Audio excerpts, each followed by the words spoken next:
Good morning, ladies and gentlemen. Sorry about the delay. Apparently the people on Zoom weren't able to hear the room. My name is Franz Lindhaus from the German Chamber of Industry and Commerce. We had some great discussions yesterday and speeches, so let me start today with a question. Why are you here? Why are we all here? Are you here because you've got an engineering skill you'd like to bring to the table? Or an asset that could play a role? Or are you thrilled about the commercial opportunities in this green transition? Or are you truly stoked by the prospect of decarbonizing? I am here because I'm a mum and I worry about our kids and their future on this planet. And I can tell you, with every drought and bushfire and storm, I worry. Luckily, a lot of countries have come to realize that the fossil party is over and we have to decarbonize to preserve this planet for our kids. And among those are the two countries that I call home. Many of you might know that Germany has committed to net zero in 2045. But as much as Germany is going full throttle on energy efficiency, it's still going to have to import 80% of its energy. Australia, on the other hand, is committed to net zero by 2050 now and will have to because the majority of its clients that it's exporting the fossil energy to also is committed to decarbonizing. But fortunately, Australia is in a fantastic position to be exporting energy, just green energy. 3% of Australia's landmass, just using solar, is enough to cover Germany's energy demand 10 times over. And that's just the solar. That's before we talk about onshore wind or offshore wind. I'm really stoked by offshore wind. 5 terawatts is in there, and 1% of that apparently is enough to cover Australian domestic demand. Now here's where the green hydrogen comes in, because how else do you transport renewable energy when a transmission line is not an option? The German Chamber of Commerce founded the German-Australian Hydrogen Alliance to bridge this gap. In 2050, the global hydrogen market, green hydrogen market, is slated to be anywhere between 300 and 1,300 million tons. Germany may be importing as many as 15 million tons. Australia might be exporting as much as 50 million tons. That is a long way off and very rough estimates, and we're not going to bet a lot of money on those numbers actually materializing. So let's zoom in closer. Let's look at 2030. 2030, there's a lot of targets associated to that year. 2030 is only 100 months away. In 2030, Germany is planning to have 10 gigawatts of electrolyzer capacity, just doubled that from 5. And for context, the EU is planning to have 40 gigawatts inside the EU and 40 outside the EU. Australia doesn't have a clear-cut national target, but will definitely be aiming to be on gigawatt scale in 2030. And we hear that New South Wales is aiming for 34 gigawatts in 2030. So how big is the gap we need to bridge here? We are at 1.25 megawatts today. We have 3 projects with 10 megawatts planned for 2023. Deloitte says it should be 100, not 3. I was chatting to David Norman, who was here yesterday from the Future Fuels CRC, and he brought it home to me that if you want to be at gigawatt scale in 2030, that might be a plant of the likes of $1 billion, then it needs to be commissioned by 2029. Construction needs to commence 2026, and FID probably needs to happen in 2025. But as we know, there's a lot of homework to do prior to FID, your legal, environmental, engineering, feasibility, which takes us to, say, 2022. Oh, wait, that's next month. A month is a very short time. Today, a month, the Christmas tree will be out the door. The gifts will already be boring to the kids. And Christmas, Santa Claus will be done and dusted. We've got 100 months left. So I've only spoken about the electrolyzer, but there is more to do. There's the wind and the solar that will feed into the electrolyzer that will need to be built. And we haven't built a single vessel by then, nor have we trained a single mechanic. We actually haven't even got a market. Pure electricity, as we know, is a completely different story, but green hydrogen hasn't got a market yet. We're talking about huge uncertainties and risks. Who is going to absorb the risk? Now, the government could, but that is rarely a good idea, and besides, they haven't offered. So as much as we still need the government to help massively, we heard about that yesterday a lot with regulation, policies, and also funding, it's going to be the private sector that's going to do the heavy lifting. And the private sector will have to collaborate at a scale never seen before. All of us here is a good sign. And if I read Vicky Howe's comments from yesterday from CSIRO correctly, then she would like to have a meeting of this sort every week. And potentially that's what we should have. The German-Australian Hydrogen Alliance is building on 70 years of a trusted trade relationship between Australia and Germany.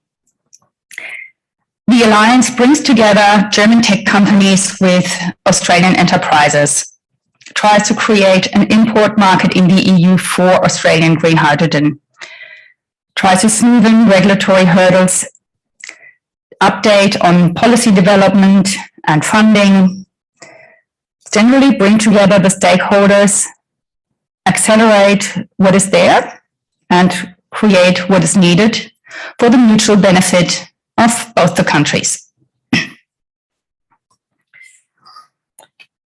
The other day, we were talking to one of those amazing German medium-sized companies, of which there are many. This one's an engineer who 20 years ago bet on hydrogen. 20 years ago, he's built his fuel cells, his electrolyzer, green hydrogen, I should say, and he can retrofit anything today to hydrogen, anything that moves. A drone, a satellite, a bike, a tugboat, a ferry, a truck, a train, he's done it all. 20 years ago, he had this vision. Look at us here today, working on a similar one, except we haven't got 20 years. We've got 100 months. In that time, the planet is warming and the competition is alive and active. In the town of the Melbourne Cup, let me say, the horses are chomping on the bit. Is Australia in the race? So where do we want to be in 2030? From an alliance point of view, we would like to see both the countries that we love at the forefront of this green evolution.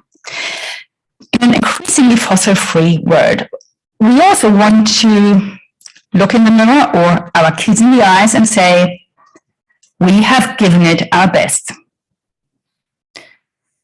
So working backwards, the question today probably sounds something like, what can we do? What can I do to speed things up? In that sense, let's begin to work with the end in mind. Thank you.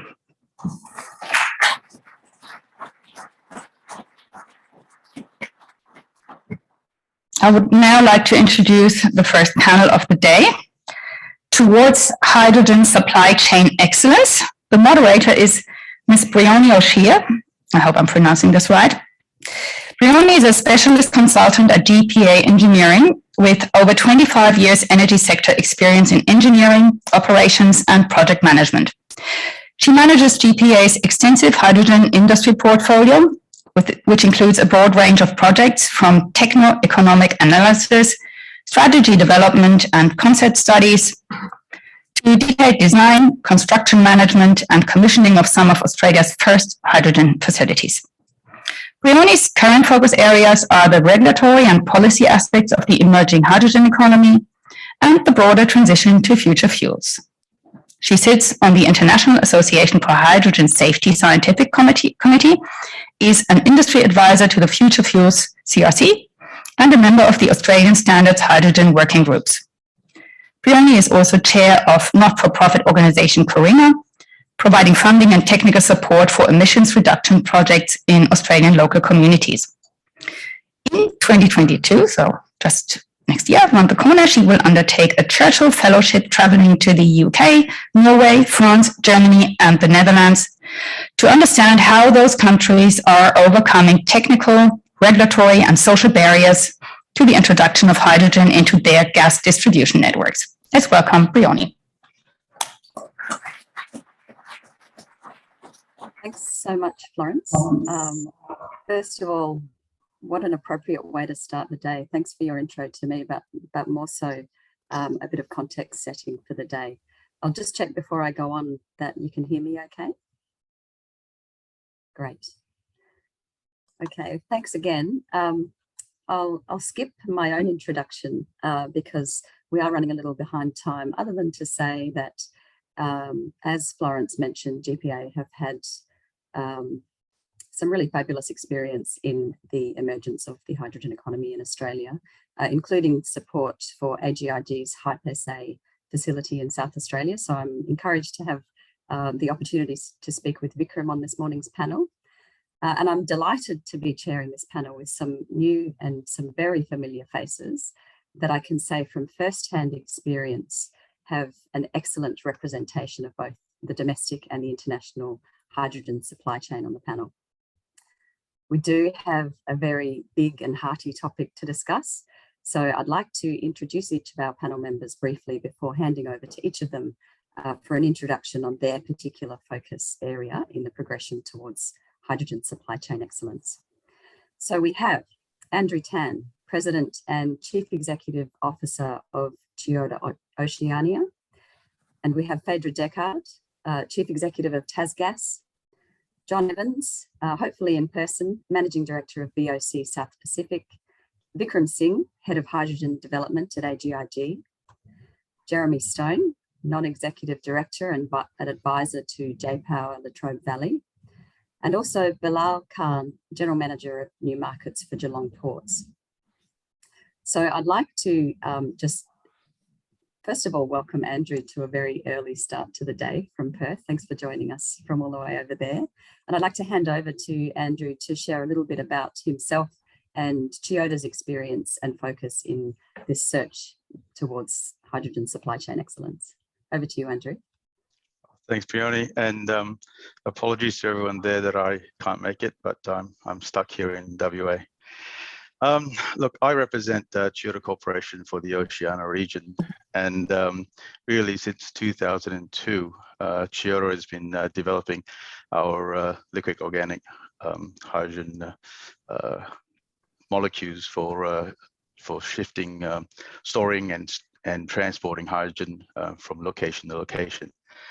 So I suppose our claim to fame is that in 2020, we successfully performed the world's first hydrogen export supply chain between Brunei and Japan. And all being well, we want to advance this very soon with projects into Asia and Europe by 2025. So in a snapshot, that was me. So over to you, Phaedra. Thanks so much, Andrew. I'm Phaedra Deckard. I run TasGas, which is Tasmania's operator of its network gas distribution. We have 837 kilometres of hydrogen-ready HDP piping, one of the newest networks in Australia. So we're very excited about the hydrogen opportunity and what it can mean for Tasmania to decarbonise its gas network. We also operate a regional gas network in Victoria and a high pressure pipeline in Victoria as well. So the other unique part about TasGas is we are a retailer of gas. So what we are looking at is not just decarbonising our gas network and looking at the focus around the distribution network, but really listening to our customers and what our customers want in terms of being part of that decarbonisation journey. We supply 80% of Tasmania's large industrial customers. So it's a very important consideration for them as they're thinking about what their future looks like. So with that, I'll hand over to John. Thank you so much. Thanks, Phaedra. Can you hear me? Yeah. John Evans, I look after the BOC gases in the South Pacific, and BOC is a member of the Lindy Group globally, who is the largest industrial gas and engineering group. As a result of that, we've actually been making hydrogen for over 80 years for industrial, commercial and scientific uses. And so this is actually an interesting turn for us in sort of having another surge in hydrogen production. Globally, I guess we are a supply chain facilitator. We are one of the few companies that can actually provide everything where we design, build, operate, from electrolyzers, refuelers, both high, low pressure, liquid and gaseous hydrogen, and all the networks that associate with it. We can supply methane cracking and ammonia production. So we very much facilitate customers getting to through the hydrogen chain. We've got hundreds of hydrogen plants around the world now. We have hundreds of electrolyzers and refuelers operating around the world, where we either own or operate or maintain or a combination of. So we're very excited to continue what has been a slow journey to get out of the blocks, but certainly looking forward in this part of the world to really ramp that up and help the hydrogen journey, which is fantastic. With that, over to Vikram. Sorry, yeah. Vikram Singh here. I'm head of hydrogen development for the Australian Gas Infrastructure Group. As part of the group, we own and operate several gas distribution businesses along the east coast of Australia. So 2 in Victoria, the whole of the South Australia gas distribution network, regional New South Wales, and Brisbane and regional Queensland. At AGIG, our strategy is very clear. We are developing plans and are well advanced in blending up to 10% renewable hydrogen into our gas distribution networks by 2030.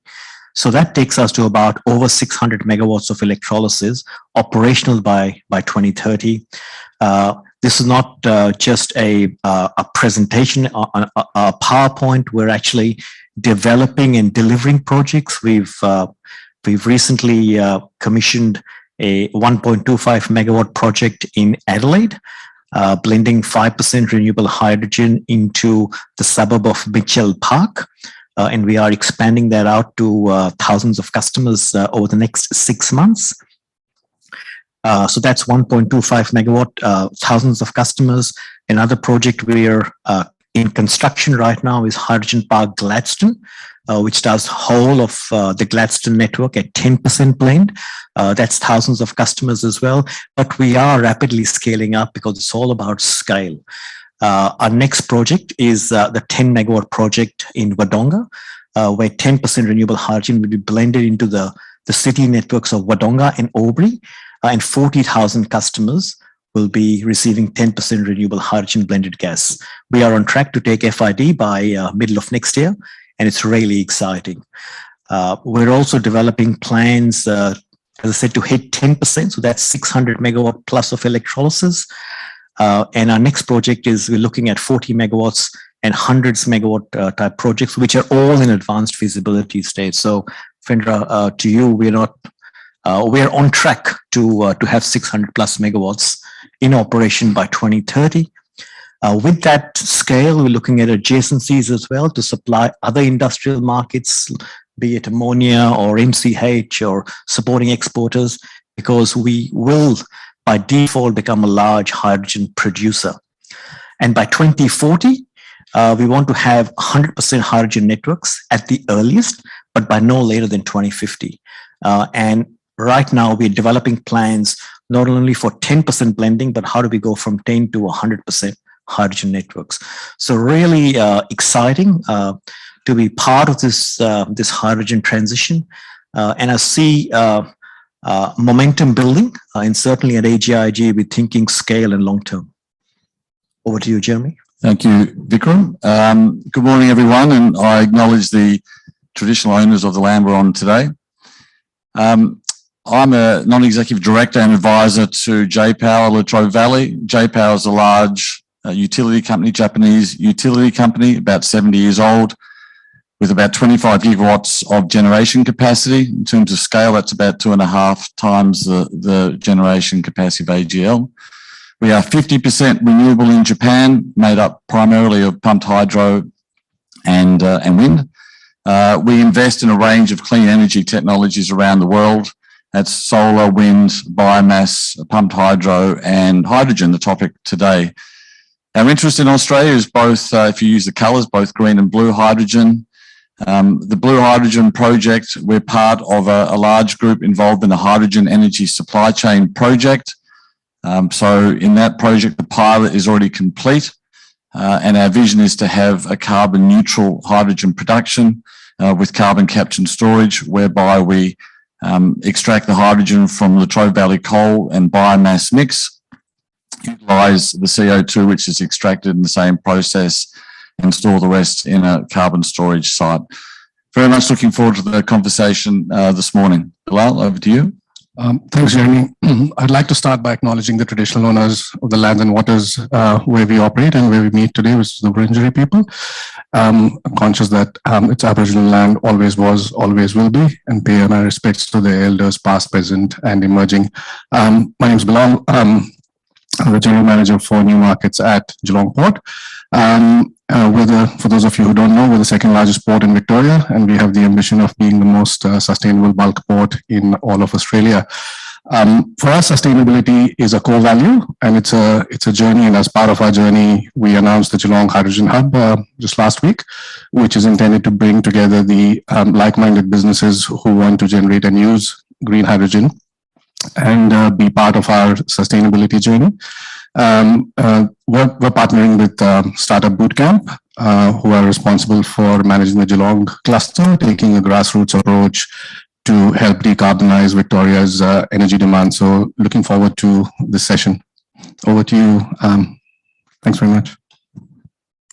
Thanks, everyone. And in particular, thanks, Jeremy and Bilal, for the reminder on behalf of all of the panelists that are joining you virtually. I would also like to acknowledge the traditional owners on the lands from which the rest of us are meeting with you. For me, that's the Kaurna people of the Adelaide Plains, and I'm sure Phaedra and Andrew would join me from their locations as well. Thanks to all of you for your introductions. We really do have the full supply chain well and truly covered. And I'd like to, given that we also have a very large panel, I'd like to divide and conquer and ask a few questions of you. And I'm going to start, Jeremy and Andrew, with the two of you. Andrew, Chiyoda's working on decarbonisation at a very large scale, including decarbonising ports, refineries, power stations and the like. And so we are really talking about the big end of town, right? There are no doubt a number of challenges and external drivers that will continue to both impact and contribute to the successful development of export scale hydrogen. What are those challenges? Cost, we all understand, but there's got to be more to it than that. So beyond cost, what are some of the other challenges that Chiyoda are having to work through? I suppose the very first thing that sorry, I'll go first, Jeremy. The very first thing that comes to mind is really offtake. So you know, we have to ensure we have an offtake, ensure we have a consistent supply, and that is paramount to any project getting up. So as I previously said, we have ambitions to start exporting from somewhere in the world, hopefully Australia, into Asia and Europe by 2025. So if you do the timeline, that's getting quite close. I suppose apart from cost, as you've mentioned, there's also the social license. So there's you know, especially in areas where are quite dense in terms of population, there's a bit of a I suppose a concern about the safety and about hydrogen and how it can be used and how it can be stored. So that's something that we also have to work with to get the community accepting of this new energy. And I suppose it's not just from the export side, it's also the import side that we need to prepare. So it's also like a hub and spoke that we need to develop, you know, the various bits and pieces, whether it's the ports that want to be more hydrogen friendly, the pipelines that want to introduce more hydrogen, the power stations that want to burn it, the petrol stations that want to be able to fuel cars. So it's quite a few pieces in a jigsaw that need to fit together to create that whole export scale. So anyway, that's my answer, Jeremy.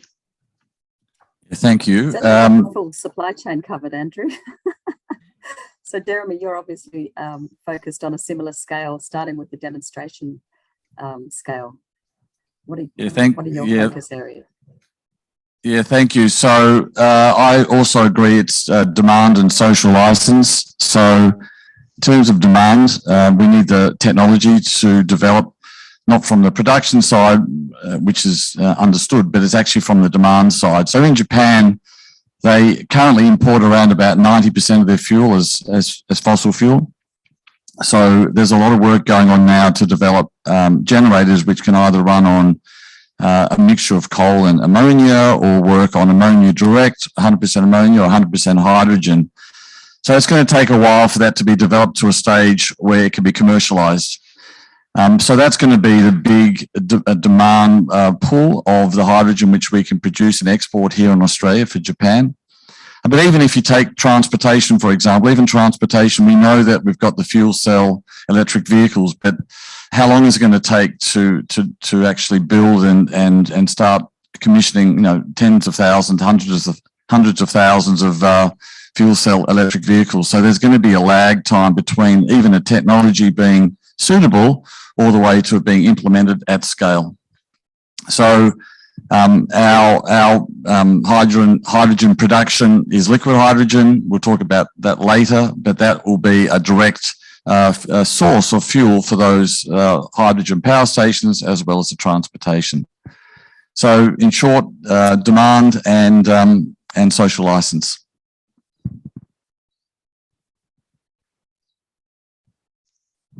If I may, I might unmute myself.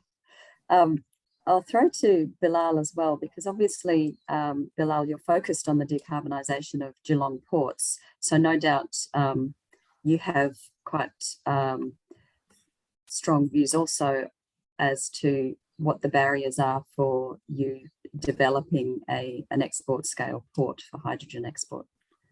Thanks for that, Bryony. And I think there's been a lot of discussion on the color palette, if I can call it that, of hydrogen between yesterday, and I'm sure that'll continue through today and tomorrow. If we go back to first principles and define what problem we are trying to solve, and that's the decarbonization pathway. So when we set out on the journey to actually establish the Geelong Hydrogen Hub, when we spoke to the commercial operators and the ones who we are still working with, we went down the pathway of doing a life cycle assessment to actually see whether that fits with our vision of what we're trying to do. And that was something that the minister touched on yesterday morning in the opening statement as well, in terms of decarbonizing Victoria's energy use. So I think if we try and solve all the problems with one step, that's probably unlikely to happen, is our view. So, and that's the view that we're taking, where we're doing assessing each project, each proponent on a life cycle basis to see whether, sticking to the first principles, whether we're actually solving the problem, or if we end up doing more of the same, which is generating, working off fossil fuels to service our energy demand. Okay, thanks to the three of you. I'd like to move to a different part of the supply chain now, if I can, and to John and Phaedra to speak about the commercialisation of the supply chain from your perspectives. So we've discussed the need for economics to improve separately before today, before we're able to reach commercially viable production of hydrogen at scale. But in my discussions with you, it's been apparent that you've had quite unique views on what's needed to stimulate the supply chain, both unique but very complementary, I think. So John, what's your view on what's needed to drive the commercialisation of hydrogen production at scale? Thanks, Briony. So if I use basically just the logic I use in my own business, I do a lot of commercialisation projects and reviews. If I start at the top, which is safety and compliance, if the thing is not safe or compliant, you won't get off first base. And it's easy to say, in yesterday's discussion, actually brought out a few wrinkles that are there. You know, we have 9 governments in this country, and they're not all easy to get through. And I certainly encourage you, all my technical guys in the Hydrogen Council and others, is don't recreate the world. Take up European standards and the like that work, and let's get on with the thing. We talk about social license. The social license will be in the bin if we have one incident. If we have one accident of any size, the whole hydrogen business will go backwards 5 years. So that's very uppermost in our mind, and that's in our culture. And with that goes compliance with everything. The second part of it, to me, is about the fit for the customer. In other words, does it fit the purpose, and does the product actually deliver? And hopefully, you know, we won't see like the solar industry in some cases where, because there was free money, we saw different varying quality and user experiences. So it's very important, and that's certainly uppermost in my mind. If you want to drive good commercialisation and good outcomes, you have to make sure effectively nameplate is delivered, the quality is delivered, and in the time. That's absolutely essential. And then the last one is usually the tricky one, the price, which is the economics. Does it actually stack up? And at the moment, in a lot of cases, it actually doesn't. And we know that. But the good thing is we've got players in our customers in BOC or Linda, but our governments that are all on the same page. We know that in some cases the government are funding over half the capital cost. You know, a lot of the discussion revolves around producing hydrogen or the like. You've actually then got to use it, whether it's a truck or a bus or a power station or something. And at the moment, they're somewhere between 50 to 100% underfunded. And so that is also quite a significant piece. We are going to need the government along. And the good thing is the government has a bipartisan approach and is on the journey, which I think is very good. So we're seeing that across all the spectrum, and that will continue. And I'll probably then add the other little subset, which we have a lot of customers we're dealing with where we've got pilots on the go. And I think the old mantra, success breeds success, is very relevant there. If you get some things off the ground, and Vikram talked about it, is getting stuff actually delivered, actually breeds success and confidence very quickly. So for this industry to succeed, we do need to kick some of these smaller milestones while all the bigger milestones are being worked on. And as a company, we're working on with customers at every size scale, which is great. So that is happening, and I'm very confident we can get that if we keep that formula going. How do you, Phaedra? That's great. Thanks, John. Look, I couldn't agree more with everything that John has said. And, you know, we know that in any kind of new industry, and although hydrogen's been around for 50 years, trying to create a hydrogen industry that replaces the natural gas needs across many different sectors is going to need a lot of ingenuity and for pilots to move from pilot to scale. And it's the scale that we need to bring the cost down.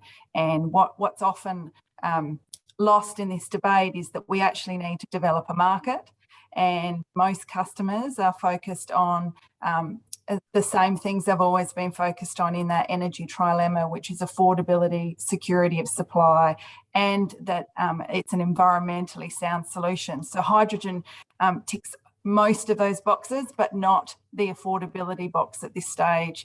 And, you know, we also, we talk about hydrogen in dollars per kilo.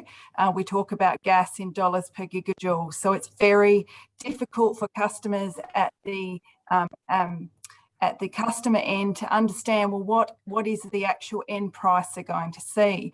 And we know that at $4 to $5 a kilo, you are looking at a $30 to $40 a gigajoule price.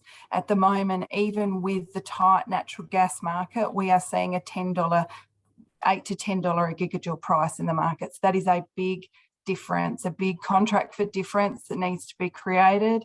a big subsidy. So whilst we are focusing on building at scale and really positioning hydrogen so that it can scale and become an export industry and create local and domestic demand, we must also focus on the fact that at the customer end, they are going to need some kind of support to take hydrogen into their business and to start to build that customer demand at scale as well. So I think that government subsidy is going to be important. Technological advance is going to be important. We should think of the hydrogen industry in the same way we think of the solar and wind industry. We know that, you know, over $30 billion have been invested in that industry over the last few years. And with all industries that you're trying to grow and develop and deliver cost curve advantages, that it's going to take time and a lot of upfront investment before we start to see that come through. And we're seeing that with renewable generation today. We know that renewable generation is far less costly than your alternative coal-fired generation today. And that's where we need to get to with hydrogen. Yes, we do. Some interesting perspectives from both of you. Thanks very much. And if you could stay with me, Phaedra, I'd also like to explore this problem a little bit more with you and Vikram. You know, given that you're both focused on the blending and substitution of natural gas with hydrogen, clearly the cost of natural gas in comparison with hydrogen is an issue, and the cost of natural gas has caused its own debate over time. But it remains, as you said, that it's far cheaper than hydrogen, and there's no price on carbon in Australia. So clearly there's a strong need for government subsidies for production, and as you highlighted, for demand creation, Phaedra, so that customers have more than just the cost comparison to support hydrogen uptake. So I'm curious, given the work that TasGas and that AGIG are doing, and Vikram, particularly considering that the quite substantial and reasonably aggressive targets in the absence of a carbon price in Australia that AGIG have set for converting their networks. What's your view? How are the various levels of government support playing out, and where is there a remaining need? We've got regulatory reform, we've got subsidies and grants. I'm curious to know what your view of where there's lack of support that we might need to perhaps draw attention to. So I'll start with you, Vikram. Yeah, I think, yeah, really good question. And that's, you know, that's the conversations we're having with all state governments and federal governments as well. And I think it's important to understand that, you know, before I answer the question, we look at 10 years from now and we see technology costs coming down quite dramatically. We see renewable energy costs, particularly solar, creating that pathway for significant cost reduction in terms of producing renewable hydrogen.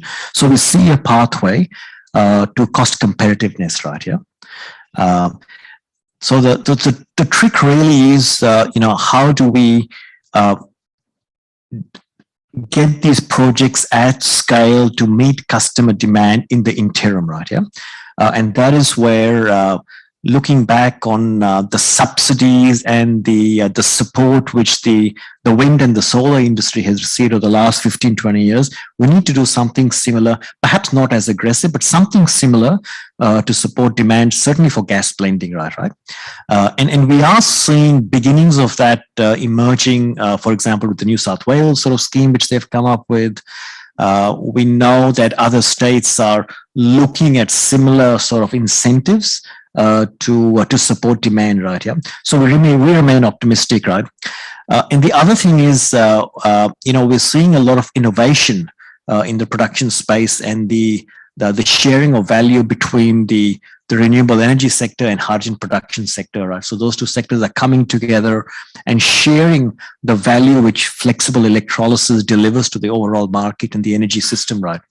So I think it'll take, in this 10-year period where costs are higher, it will take government subsidy on the demand side, and we're beginning to see that happen, but a lot more work needs to be done. We are definitely seeing innovation across the value chain in terms of the renewable sector and the hydrogen production sector coming together and and using the flexibility of electrolysis to generate and create value. And we're also seeing technology costs come down quite sharply right here. So I think we're moving in the right direction, but business needs to innovate and to take on risk, right? So without that, we will not achieve our goals, right? Yeah. So at AGIG, we think about innovation. How can we do things differently? How can we reorganize our renewable energy contracts and our supply chain and our upstream productions to deliver the lowest cost hydrogen production? And on the demand side, what subsidies do we need from government, and also taking on a bit of risk ourselves to demonstrate that we don't need subsidies forever. You know, it's a gradual phase down of subsidies, but at this stage, we definitely need help. And also requires, as I said, innovation and risk taking from private businesses, right here. Phaedra. Look, I agree. I think we need to create a mechanism that is simple and effective for customers to find a way to bridge the gap and the difference between their current cost profile and the cost profile of taking hydrogen, whether it's blending or for industrial users. There is strong interest in starting to look at how can they convert their natural gas use across to 100% hydrogen to replace their total natural gas load. And that's something we're really focused on at Bell Bay in looking at how we can develop an industrial park that delivers 100% hydrogen to those gas intensive users. And I think what's really important in all of that is a huge prize for this industry in finding a way to take those gas intensive users that use natural gas, particularly to provide that industrial grade heat, and they can take hydrogen as an alternative. And that is one of the bigger sectors of the gas customer base that is really focused on how can they decarbonise, because for many, many years they've looked at the cost of natural gas going up and looked at alternatives, but electricity cannot provide that industrial grade heat to the level that most of these intensive users need. And that's why I think hydrogen is the real prize for those industries. And it's those industries that can look at ways to bridge the gap. They'll obviously be focused on how government might do that through, you know, it could be as simple as a contract for difference mechanism, a market-led mechanism that can assist those customers with some government subsidy as well. And I think that for their businesses, they are have as many pressures as we do in moving to net zero. And so hydrogen is one of the ways they can take that higher carbon intensive gas and convert it. So I think that that's the real prize there. Yeah, thanks, Phaedra and Vikram. I'd like to stay on the topic of carbon intensity, and I'd like to return to a couple of the earlier comments around the colours of hydrogen. So Jeremy, HESC is a demonstration for the potential for blue hydrogen to support decarbonisation and the establishment of a hydrogen economy. And as we've talked about, and as Florence highlighted, we need to get cracking if we're going to meet some of the 2030, 2040 and 2050 decarbonisation targets. So Jeremy, can you tell me why you'd rather we didn't discuss colours? Yeah, I mean, the colours takes up so much airtime on these conferences. For what it's worth, I think it's not one or the other. I think it's both. That's certainly what I think, and that's certainly what my company J-Power is looking at. It probably comes down to three things. I think it comes down to the purpose, the urgency, and also customer choice. It comes down to choice. So, I mean, the purpose of this is trying to reduce CO2 emissions. And our project, you may call it a blue project, but that will reduce CO2 at full scale by 1.8 million tonnes per year. That's around about the emissions of, say, 350,000 vehicles. So I would say that's a good and positive action. The other thing is about urgency. We can't keep waiting. I think Vikram was talking maybe in 10 years the price come down. So what do we do in the next 10 years? Just wait for this awesome solution to come, or do we get going now and keep developing and keep reducing our CO2? So I think we can't forget that we've got to act now.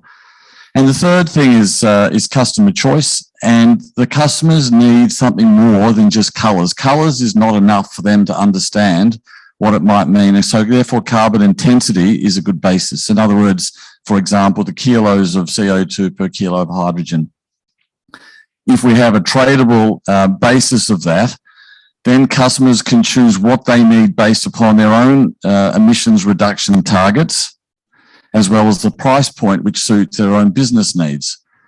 So in Australia, the Australian government is developing a guarantee of origin scheme, which will ultimately indicate the location and the type of hydrogen production, but the carbon intensity. And if that can be a credible, trustworthy source, then people can start to buy hydrogen knowing exactly what they're getting, what the carbon intensity is, and making that match their own carbon reduction needs, rather than forcing a certain arrangement on customers. And customers are the organisations, it's not a country.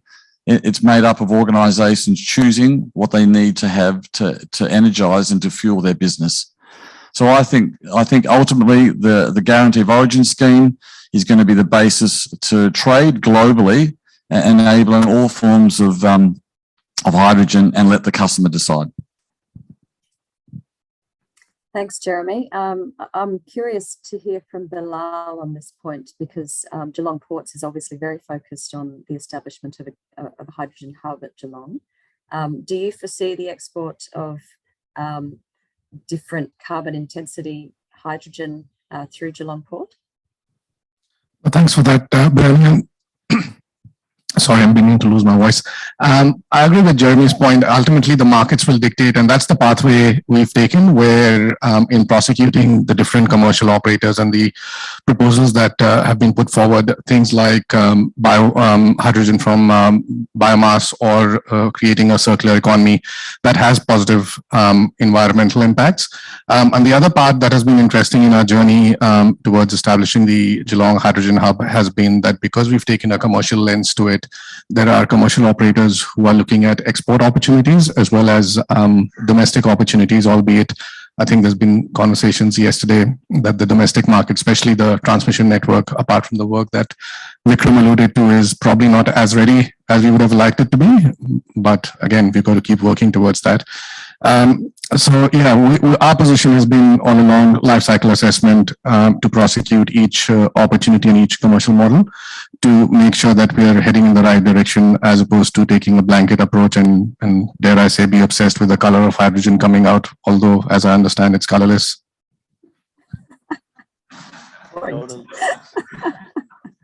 Nice one. Andrew, just because you're focused on the other end of the export chain as well, I'm curious to hear what your perspective is from a Japanese customer. In terms of colour? Yeah. There is no, well, I suppose right now the focus, like everything else, is always about cost. And if cost of blue, turquoise, or whatever color else you like to get your hydrogen meets their demand in terms of their pricing point, then that's what they're focusing on. But of course, you know, after you get that, then the future will turn to, well, is blue good enough? Maybe we should go for green. But again, cost comes into it. So I think the best way to answer that one, Brioni, is they'll accept any kind of hydrogen right now, as long as there's some sort of carbon capture. Yeah, and I think that comes to Jeremy's point that whatever we can do to get started helps us progress to a fully decarbonised endpoint sooner. So, Andrew, if you'll stick with me for one final question, I'd like to speak with you and John about various forms of liquid hydrogen and liquid carriers, hydrogen carriers. So Andrew, obviously Chiyoda has developed the Spira hydrogen technology.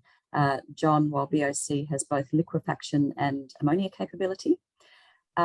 Is this a VHS versus beta technology development. How do you see the various forms of liquid playing out? Do we have room for all of them?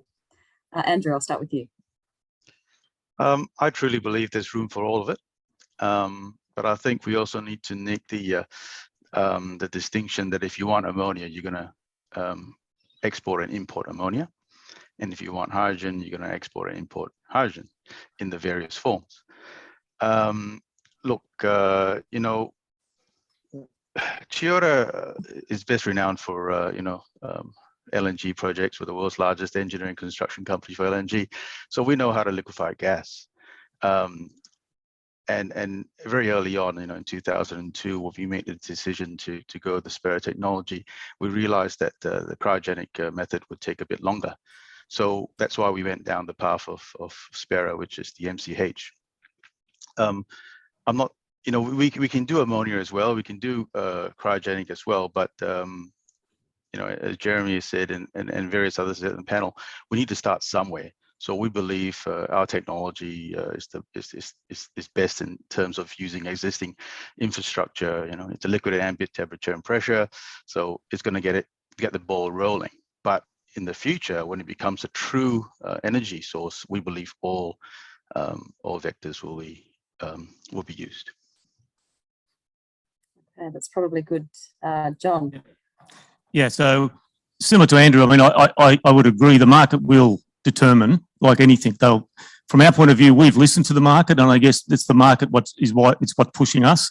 What form the carrier takes of the hydrogen molecule to get overseas is a debatable issue at the moment. There's no doubt. I mean, we've got technology that liquefies gas, no problem. Shipping is the issue at the moment. There's lots of work being done, but you can't load a ship, of commercial size, and that's coming. From our point of view, there is and will be a renewable ammonia market locally and globally, and that will drive renewable ammonia anyway, either for deconstruction at the export destination, or even use directly in a power station or an agricultural use. So that's going to happen. Locally, there's already need for liquid hydrogen because we do need to get it small distances. If you want to get it small distances economically, liquefaction will be the way to do it. And as you talked before on the natural gas side, the easiest substitution at the moment is the highest carbon molecule, which is typically is diesel or fuel oils and the like. And they've got much higher dollars per gigajoule. And they're the ones which are starting to move. And you'll see the need for liquid hydrogen in that space as well. So the technology will be there, and that will start to drive, I guess, the balance of the market will determine at the large export end what ultimately becomes the need. The end customer will drive it. Price will be determined, but also the relative economics along the way and the technology as well. So, I think we're on a journey that's got multiple paths, and we'll see all these technologies being developed in parallel, and probably most surviving in various forms as well. Presents quite a problem for ports development, Bilal, I'm sure. Well, it's a journey, Bryony, and the renewable ammonia conversation is a really interesting one because in terms of our end game, I was talking just earlier before this panel session, the objective is to be able to service domestic markets and be able to at least the current 10% threshold. And that's where the project in Bell Bay, for example, becomes quite attractive, because then all of a sudden in the end-to-end supply chain, Geelong Port is another contributor or pit stop, if I can call it, as the vessels head overseas to service Germany and Flanders. I've got my friend Luca sitting there in the audience. So it's a very exciting space, and we're really glad that we've gone down this path. It sure is. I think I would like to keep speaking with each of you for a lot longer, but I suspect we're well and truly out of time. Before I do hand back, though, to Florence, I would like to sincerely thank each of the panelists for your contributions, both in the lead up to today and also today, and sincerely wish you all the best for your own hydrogen supply chain journeys. Thanks, everyone, and I'll hand back to Florence. Thanks to Bryony.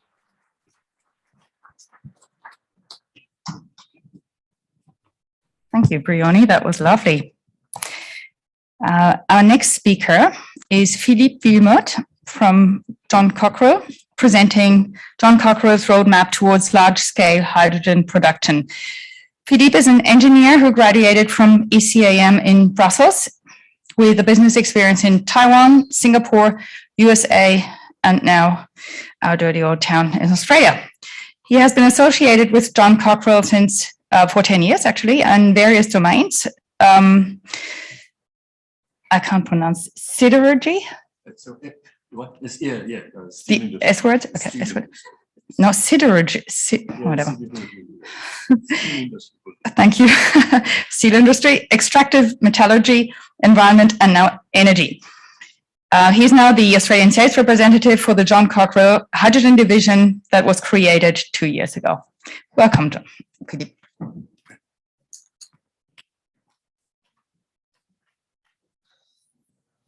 Well, thank you very much for the opportunity to present John Cockerell Company. John Cockerell has been around for over 200 years and has provided some answers to the need of the time. And today we continue this progress toward energy transition, green mobility, safety, and sustainable industrial production. And we specialize in designing and modernizing and also maintaining equipment in the field of energy generation, environment, industrial application, and predominantly flat steel, and also railway equipments. So if you don't mind, I will just present a 3 minutes video that presents the company. Well, the company is quite well known in Europe, but not here yet. So I think that this 3-minute video will help you to see what John Cockerell is all about.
So, as I was saying, the company has been around for over 200 years. So, it's a fairly long time.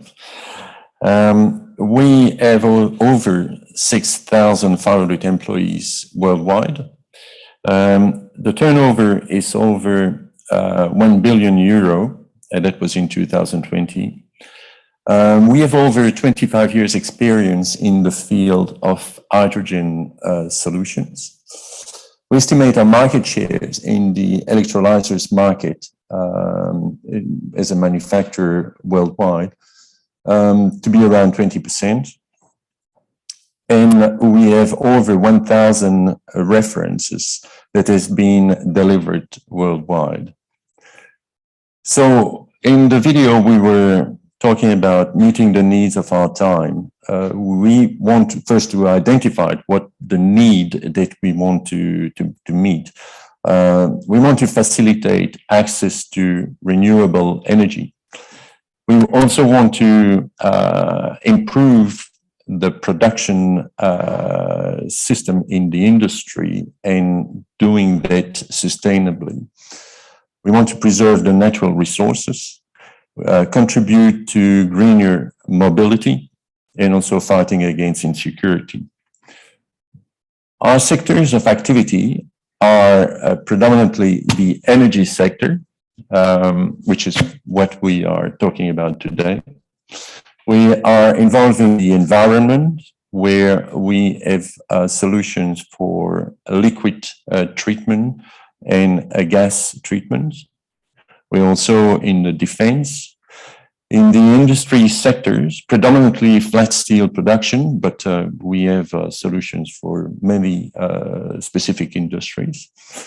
And we are also involved in the service industry, where we do, for example, maintenance for nuclear power plant in Europe. So what are we doing in the energy transition? We are at the very forefront of the CSP technology, which is so the solar and thermal storage. We are involved in alkaline pressurized electrolyzers. We have an integrated renewable solution at our headquarters in Belgium. We do the maintenance of wind turbine offshore and onshore in Europe. And we are also a turnkey solution provider in the field of hydrogen, where we can act as an EPC. So what are our flagship projects in the space of renewable energy?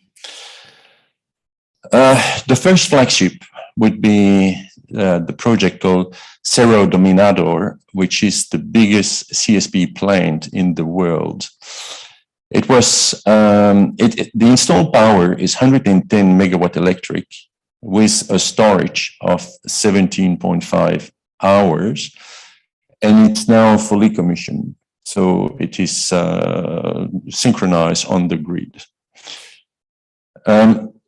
I was also talking about the battery system that we have in Belgium. So it's a pilot battery which store the electricity generated by over 6,500 solar panels in Liège, and which is roughly the equivalent of 500 household consumption. All those photovoltaic panels are connected to various types of batteries, being lithium ion, being flow batteries, or sodium sulfur. And this equipment is linked to an energy management system developed by the University of Liège, which is one of the main cities in Belgium, and of course in very close collaboration with John Cockrell. And so the purpose of this is to be able to simulate the situation of our customer and trying to find the best and most efficient storage solution. That battery system represents an investment of over 10 million euro. The flagship number 3, we have supplied a 6 megawatt single stack unit, which will generate about 1200 normal cubic meter per hour. We'll supply that to the Winter Beijing Olympic game, which will happen next year. And you can see that the electrolyzer is now on the truck, and so it has been delivered. And they are busy assembling that unit on the site. The purpose of the unit will be to feed a fleet of 85 buses, but I can understand that that 85 has now grown up to larger numbers. So our scope include the electrolyzers, the electrolyte loop, the hydrogen purifier, and dryer. So our hydrogen business line, what does it involve? Well, first of all, we are all convinced here in this room that hydrogen has a role to play in the energy transition.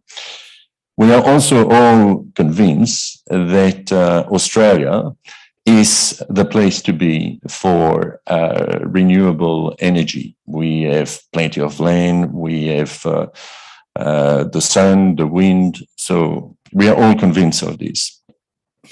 John Cockerell is one of the largest electrolyzers manufacturer worldwide. Since 2018, we've sold over 28 electrolyzers of 5 megawatt capacity around the world. And that provides us with a unique expertise in large-scale electrolyzers production and operation. Over the last 12 months, John Cockerell has sold over 100 megawatts of electrolyzers, representing roughly 20% market share of the global market. We also supply some electrolyzers to Baofeng in China, which is a solar farm which opened on April the 20th, 2021. And it's currently the largest solar-powered solar farm in operation. It is, so for the moment, it is powered with 30 megawatt of electrolyzers, but that will be increased to a total of 100 megawatt. And the design is to produce a total of 160 million cubic meter of green hydrogen each year. So, as I was saying, we are also capable of offering turnkey solution. And one example is a project that we have in Belgium for a 25 megawatt unit, which will include five megawatt stack. And the electricity will come from offshore wind. And, well, sorry, we can't divulge the name of the client yet. It's still confidential. And we have the status of being the preferred bidder. The application for this project is green mobility, frequency control, and gas injection. We have also a project in Belgium at the Liège airport, which is the second biggest airport in Belgium. And we want to build the first eco-mobility project in Europe. So the scoop is we are developing the process from production of hydrogen, compression, storage, and distribution. We're building the project, and also that include the balance of plant. We are through one of our division, which is called John Cockerell Capital. We are also part funding this project. And of course, there are some grants that are received from the Belgian government and the government from south part of Belgium, which we call Wallonia. That project actually is really interesting in a sense that, so we take the water from the tap, we take electricity from solar PV panel installed on the roof of the airport. We also take electricity from the grid, and of the electrolyzers generate the hydrogen and oxygen. But as you can see, the heat of the electrolyzers is also used to heat the airport itself, so it's not wasted. The hydrogen is then compressed, knowing that there is a backup tank of hydrogen at 200 bars. We are compressing that to either 200 bars for various industrial applications, or to 500 bars if that would be for the trucks and buses applications, both on the land side and on the air side. So there will be plenty of forklift or whatever that are operating on the air side that will be moving thanks to hydrogen. And then we are also compressing to 950 bars with the intention to feed taxis and shuttles that will come around the airport. So what is our roadmap toward large-scale hydrogen production? Well, there's nothing new, first of all, with large-scale alkaline production. There are two examples here in Zimbabwe. In 1975, there was a 100 megawatt plant. In Peru, there was a 25 megawatt plant in 1965. There was also a plant in Egypt on the Aswan Dam. So there's nothing new, but this technology has still a lot to offer, and there's still a lot of research which is going on. And what we are doing today is very far ahead of what you can see on those pictures. It has been discussed at length during this conference that for the moment, hydrogen is too expensive, and we know that. You've already seen this diagram on many occasions through different speakers that shows, the low-hanging fruits and the ultimate goal that will come when the industry develop. So we know that we are not there yet, but if we take, and it's very important to keep that in mind. If we take the LCOH breakdown of a stack, and of course it depends on where the stack is located. It depends. This stack here is from a float glass factory in China. So the standard required for the electrolyzers are different. The price of electricity is different. Everything is different, but it still gives you a very valid idea of what's the LCOH breakdown. So electricity is about 65% of hydrogen cost. The capex for the electrolyzers is about 27%. The maintenance is 6.5%. A replacement cost is 1.62%, and water is 0.27. So the good news is that electricity, and we've been discussing that in this conference at length, the electricity, renewable electricity, is coming down very rapidly. And that graph is showing that evidence. And if we keep in mind that Australia counts on ultra low cost solar at $15 per megawatt hour to drive the energy transition, it's quite obvious that what we are facing today is completely different to what we will be facing in the near future. So what is our roadmap toward better electrolyzers? We want to increase the size of the electrolyzers, and we want to generate some economies of scale. Of course, we want to increase the current density. Of course, we want to increase the electrolyzers efficiency, and we want to increase the electrolyzers output pressure.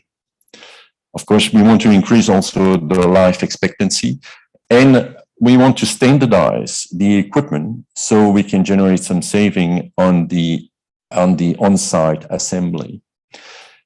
John Cockrell is investing 100 million euro in hydrogen development. So John Cockrell is very serious about this industry and see a clear pathway forward for the future of hydrogen. Since we started the journey about 20 years ago, our first electrolyzers in 1992 were of 60 normal cubic meter per hour.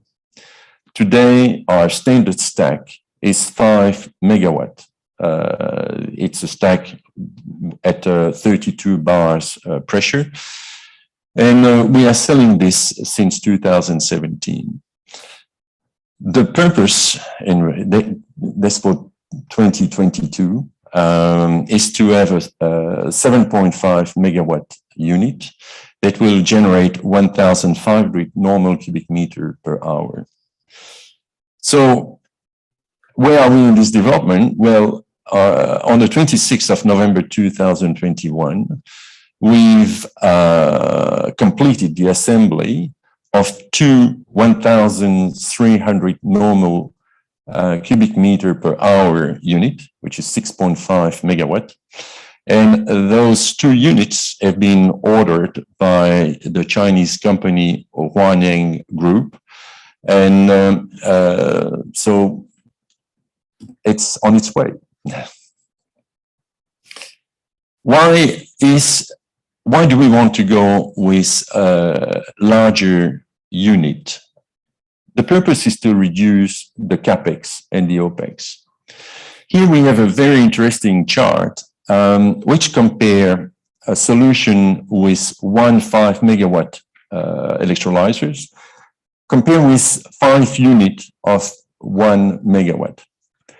If you consider just the stack weight itself and consider 100% for the 5 megawatt, if you take 5 smaller units, you double the weight.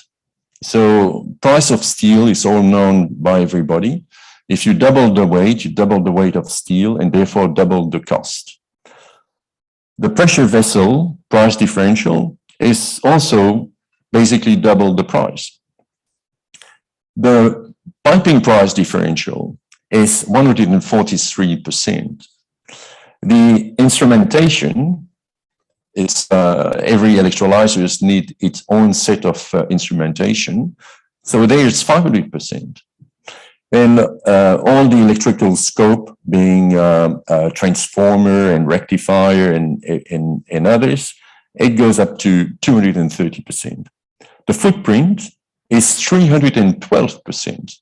So when we do a cost comparison between a 2.5 megawatt and a 5 megawatt, the 2.5 megawatt is 66% of the price of the 5 megawatt. So that shows that there is a clear incentive to go bigger and larger. So why do we want to turn to larger unit outside of these costing parameters? Well, we are talking about oil refinery, we are talking about steel making plants and ammonia plants. And when we look at the potential hydrogen consumption for those various industries, we end up with a total of roughly 1 terawatt of hydrogen generation. It's an estimation, of course, but it means that 1 terawatt, you're not going to do that with a small unit. You need big electrolyzers. And we are working towards stack of 10 megawatt, or we want to go to the 20 megawatt. And the purpose is very obviously to be able to answer the needs of the market and to be cost competitive. We are supplying a pressurized electrolyzers. Why is that? If you look at the cost to compress hydrogen from 1 bar to 100 bars, it costs about 0.219 kilowatt hour per normal cubic meter of hydrogen. Sorry, it doesn't cost, it takes that energy. If you go from 16 bars to 100 bars, it already drops to 0.09 kilowatt hour. And if your electrolyzers is at 32 bars, it drops further to 0.056. So by having an electrolyzer with an outlet pressure at 32 bars, it allows you to get away with 3 compression stages at the back of the electrolyzers. So there is already a serious saving on the capex. One of the advantages of this is that it can be directly connected to a liquefaction process or ammonia process, and therefore it's well suited for export. And also one of the interesting consequences of working with a pressurized unit is that it's much more flexible to load variation. If we work between 40% and 100% of the load of the electrolyzers, we can accept up to 4% per second of load fluctuation, which is more than enough to cover all the need of a photovoltaic farm or wind farm. So there again, it's well suited for the application. And we want, of course, to target higher pressure. Well, assembling electrolyzers for the moment is very much an handcrafting operation. So we do that manually. But if we see the future, and I was just reminding you of the target of 1 terawatt in the industry. Well, we are not going to do that by having people assembling some electrolyzers manually. We need to automate that. We need to take a model from, for example, the car industry, which where you have 1 car coming out of the assembling line every 12 seconds. Of course, we have extensive research and development capacities, including a 5 megawatt unit. We are assembling those electrolyzers in a new assembling factory. And we have 1 assembling factory in China, which is now capable of 350 megawatt per year. That capacity will soon be increased to 500 megawatt. And we are in the process of building a new additional factory in France, which will give us by 2025 a total capacity of 1 gigawatt per year of assembled electrolyzers. Of course, we will do all what is required by a market. If that includes putting an assembling facility in a particular country, that's what we will do. And we are becoming quite good at that because we have already 2 new factories. And so we know how to replicate the model. So what are the takeaway from this presentation? We've been around for over 200 years. Well, says nothing, but it's quite nice. Hydrogen, we know, will have a key role to play in the energy transition to net zero emission. The cost of hydrogen will go down in the coming year, thanks to research and development and economy of scale. Australia has a huge potential for renewable energy.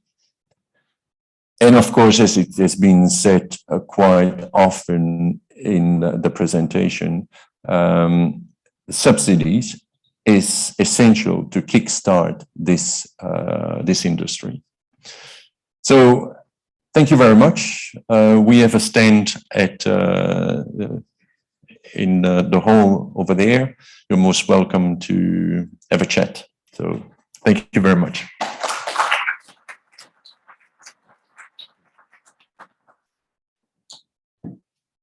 Thank you so much, Philippe. That was very interesting. And I understand coffee is both in the exhibition hall and in front of those doors. And I shall see you at 11 for our next speakers.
Hello, panel presenters. Can you hear me? This is Erin from MCEC.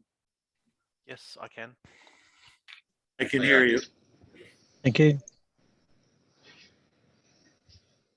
Just one moment. We're just having some technical issues. Can't hear anyone on your end. Just one moment.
All right. Can everybody hear me now?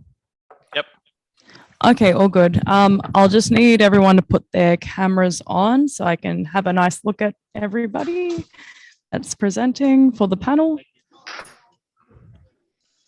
So that will be Brian, Dan, Andrew, Tony, and Matt.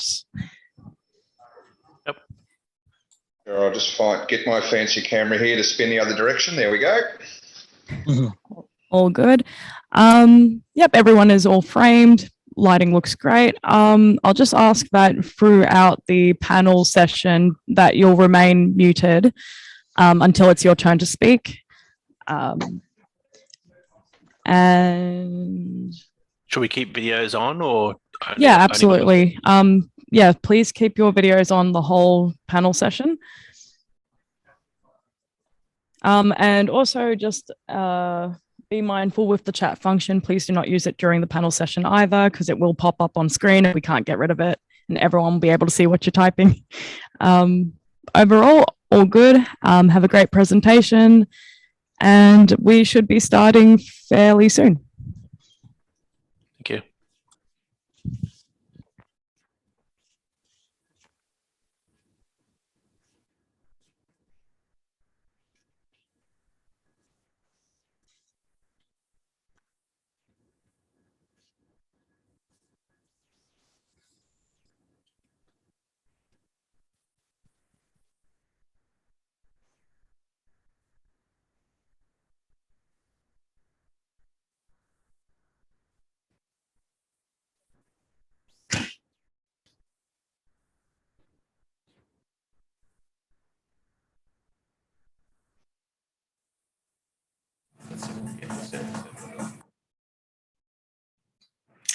All right, welcome back from the coffee break for the ones who've made it so far. I am pleased to introduce our next panel, much to the topic of this morning, accelerate production and use of renewable hydrogen. The moderator is Matt Baumgärtler, and he is going to introduce himself. He's a partner with Hamilton Locke. Thank you very much. Thank you very much for joining what I think will be a very interesting panel discussion this morning. First, on behalf of the panel, let me acknowledge the traditional owners of the land upon which we meet, not only here in Melbourne, but also from our esteemed panelists who are dialing in from everywhere around the world. My name is Matt Baumgärtler. I'm a partner and lead the new energy team at law firm Hamilton Locke. New energy for us covers wind, solar, battery storage, including pumped hydro, and most importantly, green hydrogen. This discussion, I think, is very, very interesting in the context of the comments, not only yesterday, but this morning in relation to how everyone here is on the hydrogen train. How do we accelerate that transition? How do we accelerate the production, supply, and how do we, most importantly, in my mind, accelerate the use or the demand for green hydrogen? That is the key, in my view, to accelerating decarbonisation and the adoption of green hydrogen. I'm very pleased to be joined by my esteemed panelists, but I'll let them introduce themselves. Perhaps we can start with you, Michael. Yeah. Sure. Thanks, Matt. Mike Ottaviano. I'm a partner with ERM in Sydney. I look after our low carbon and renewable energy practice in Australia. ERM is a global consulting company, about 6,500 people in most parts of the world. We have been around for about 50 years and do a lot of, if people know us, often know us as environmental consultants, which we do a lot of that across all sectors, but we also do a lot of social and techno-economic advisory as well. In this space, we're probably working on 20 or 30 green hydrogen projects in Australia and across APAC, right through the value chain from sort of large gigawatt scale aspirational development projects right through to quite complex multi-user application projects where we're sort of facilitating the creation of ecosystems with supply going through to different applications, different customers, and looking at how to get those projects off the ground, what some of the barriers are and what's needed to make them happen. Maybe just as a footnote, if anyone's done any work in the European space in hydrogen, you may know of a couple of businesses we've acquired recently, one called Element Energy, another one called E4 Tech, that have been in the space for about 20 years. Done a lot of policy work, a lot of corporate advisory work, and we're bringing those capabilities into this market as well, which is great. So thanks. Thank you, Michael. I can't see if our panelists have joined us. Here they come. Perfect. Good morning, all. Hopefully you've caught the front end of the discussion. Perhaps I could throw it to Tony first to give us a brief introduction of himself, and then we'll go around the screen. Thanks, Matt. Tony Fields. I'm in the strategy team with Hydro Tasmania. I've got a background of around 40 years in the hydropower industry, bunch of areas including project development, hydropower engineering, management consulting, asset management strategies, dam designs, and construction management. Through the time, I've taken a bunch of general roles around, including the projects director for the National Electricity Market Initiative back in 2005, project manager of the Basslink Interconnector bid phase from Hydro Tasmania's perspective, and a number of contract negotiations with our major customers around supporting the interconnector. So I'm currently responsible for strategy development and realisation of Tasmanian and business and brand enhancement opportunities, including the renewable energy sector and customer load growth. And over the last 2 years, I've been significantly involved in our strategy around the development of the hydrogen industry, including working closely with Tasmanian government on a number of initiatives around development of strategy. The analysis of the hydrogen industry is really key to Hydro Tasmania as a renewable energy generator, particularly in developing our strategic approaches to how we work with and support the emerging hydrogen market. Thank you. Thanks, Tony. Going around my screen, perhaps Andrew. Yeah, hi everyone. Sorry, I can't be there face to face. So yeah, I'm Andrew Dixon. I've been a renewable energy project developer for almost 2 decades, sort of large wind, solar thermal, PV, etc. But for the last 5 years, I've been involved developing power to X projects, sort of green hydrogen ammonia export projects. Initially with the Asian Renewable Energy Hub in the Pilbara, but now other projects like that, both in Australia and overseas with CWP Global. Also chair the Australia Committee for the Ammonia Energy Association. I really believe that ammonia energy has a very big future and is a big part of the hydrogen future. So yeah, that's probably a quick intro for me. Thanks. Thanks, Andrew. And going around my screen, Dan, joining us from Middle East. Hi, everybody. It's good to see you all. This is my second appearance at the conference and really excited about this panel. My name's Dan Feldman. I'm a partner at Sherman & Sterling.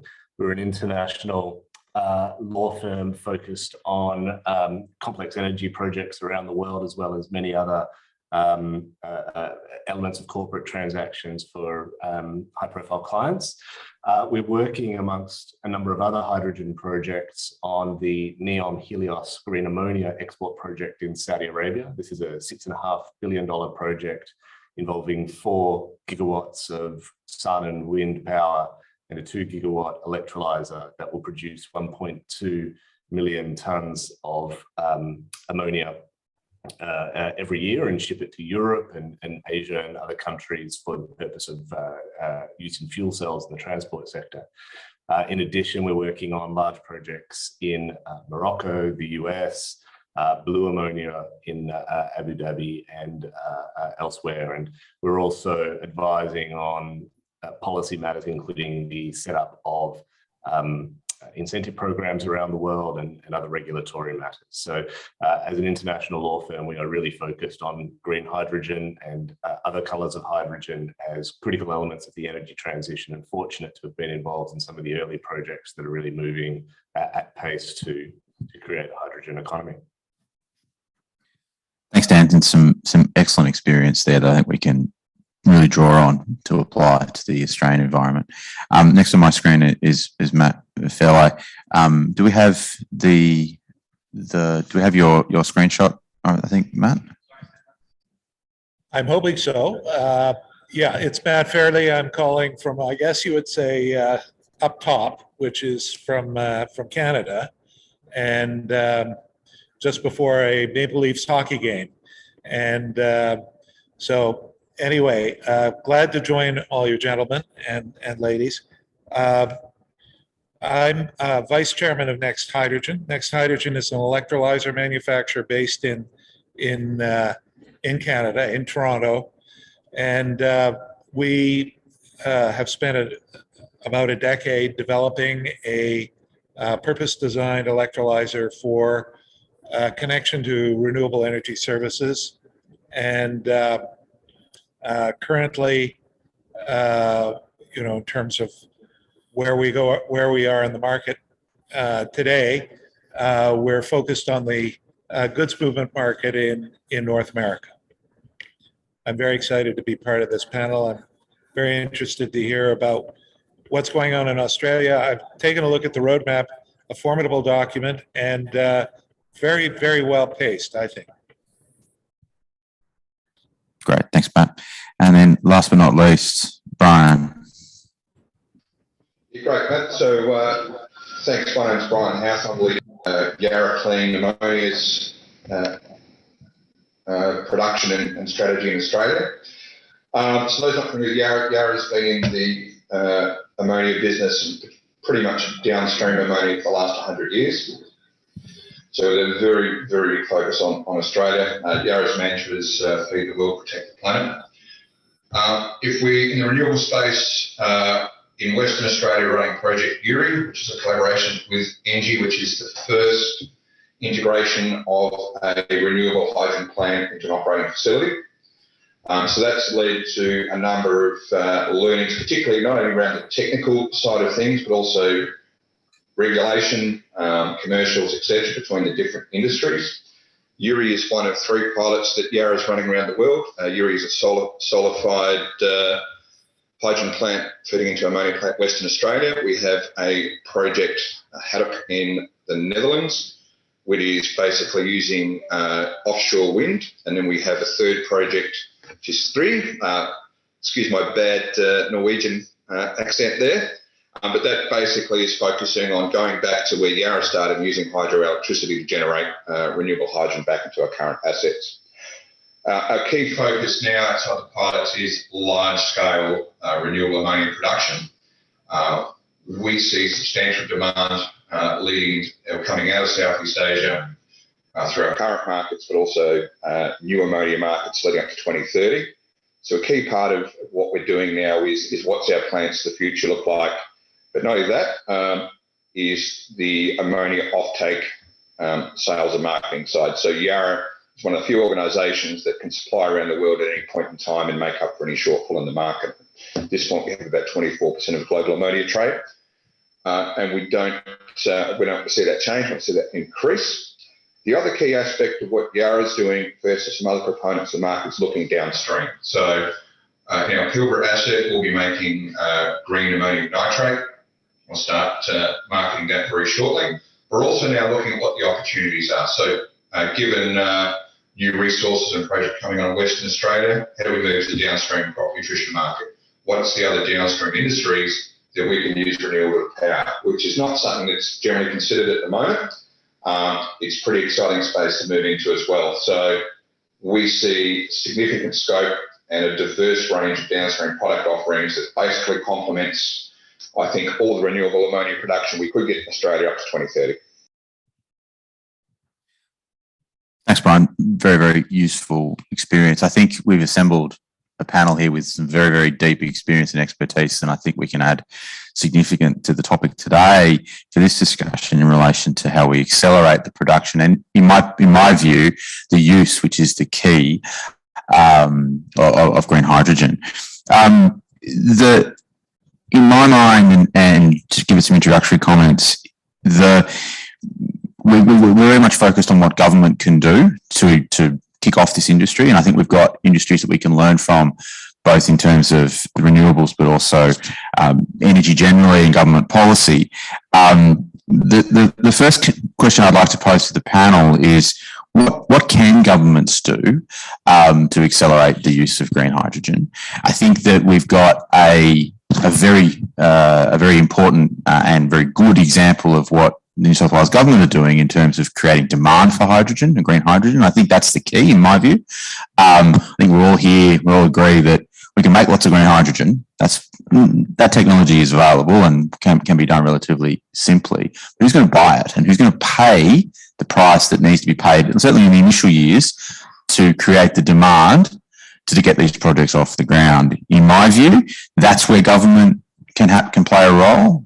Simply, we can look to the example of renewable energy and the RET as a very successful policy to create demand. That's, in the RET's context, a forced demand, making liable entities need to buy and retire LGCs.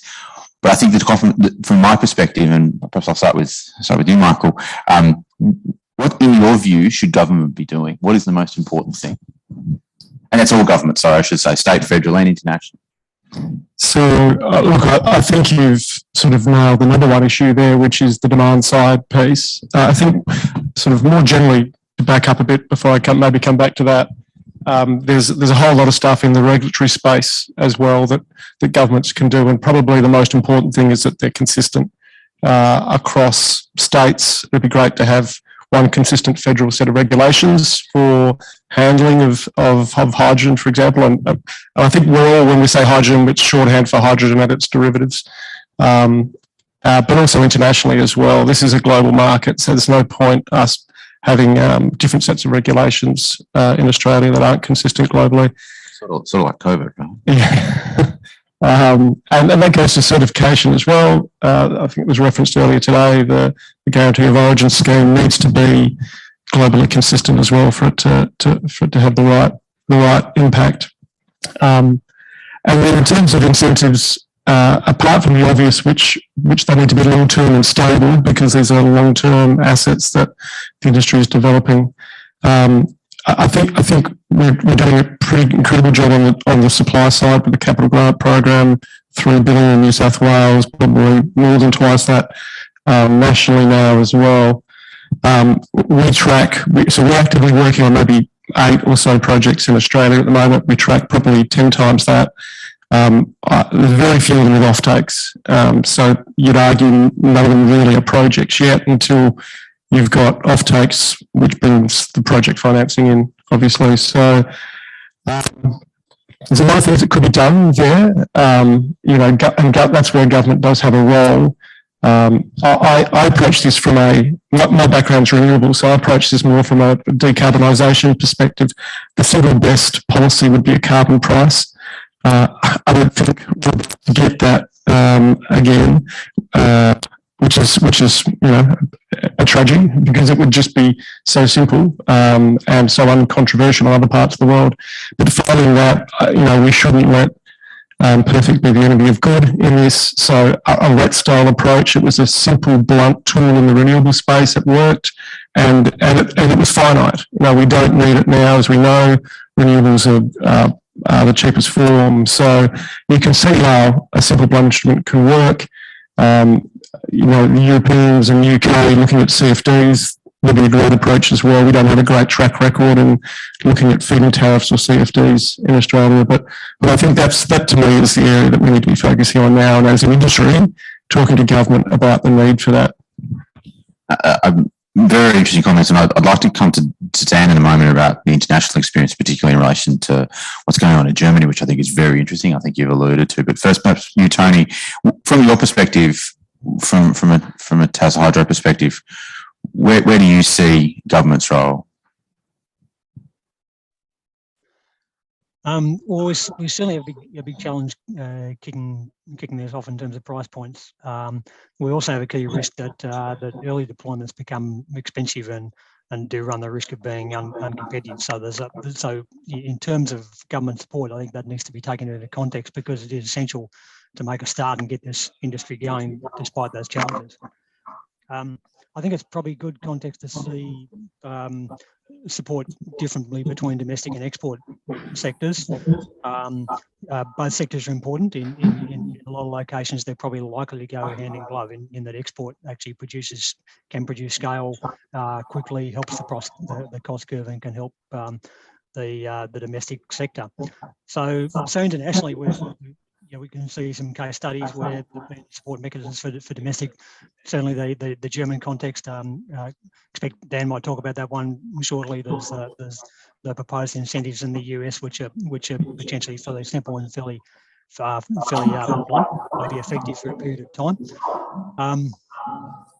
So the domestic sector is going to need both startup support and it's going to need ongoing support over the years until it actually becomes cost effective.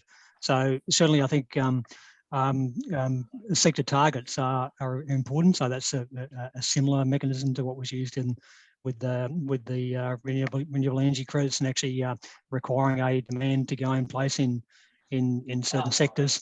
The New South Wales government with its fleet have actually created a quantifiable target. I mean that will drive production, and that's an effective way to go. In terms of the export sector, kind of different challenges because it's difficult for Australian government to be in the position to subsidise overseas customers to an extent.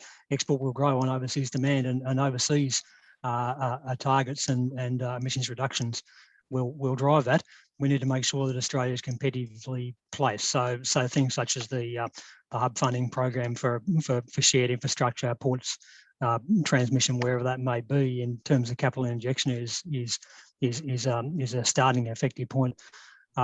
Technology support is also I believe important because if we try and get the full prize for Australia, then we need to be working in depth through the economy, not just the production part itself, but trying to pick up on all the longer term advantages that can provide back through to the Tasmanian economy. I think the marginal pricing lever that we're seeing through the New South Wales through application of transmission charges is an effective one. That's smart thinking around using marginal capability in networks, which will have a really positive impact on getting price points right to move the industry forward without having a overburden on local funding requirements. So I think that's a smart move. And I think it's really important. Is that the lens to give it? And is the lens here that there's domestic demand and then there's international export market and demand? Is that perhaps that's a lens that we should view how this industry can be accelerated? We create demand where we can, as soon as we can. That's in Australia, it's domestic, and then use that demand to create scale, and at least to show a curve on cost of production so that we can target then an export market. But I'm interested in Brian's views on that, Brian, given Yarra's international and domestic and international client base, customer base. I mean, is that a valid lens to place across this question? Sorry, couldn't come off mute. Definitely. So for us, I'll come back a step. For us, government really needs to help Australian product books and manufacturing be competitive. That's the big thing.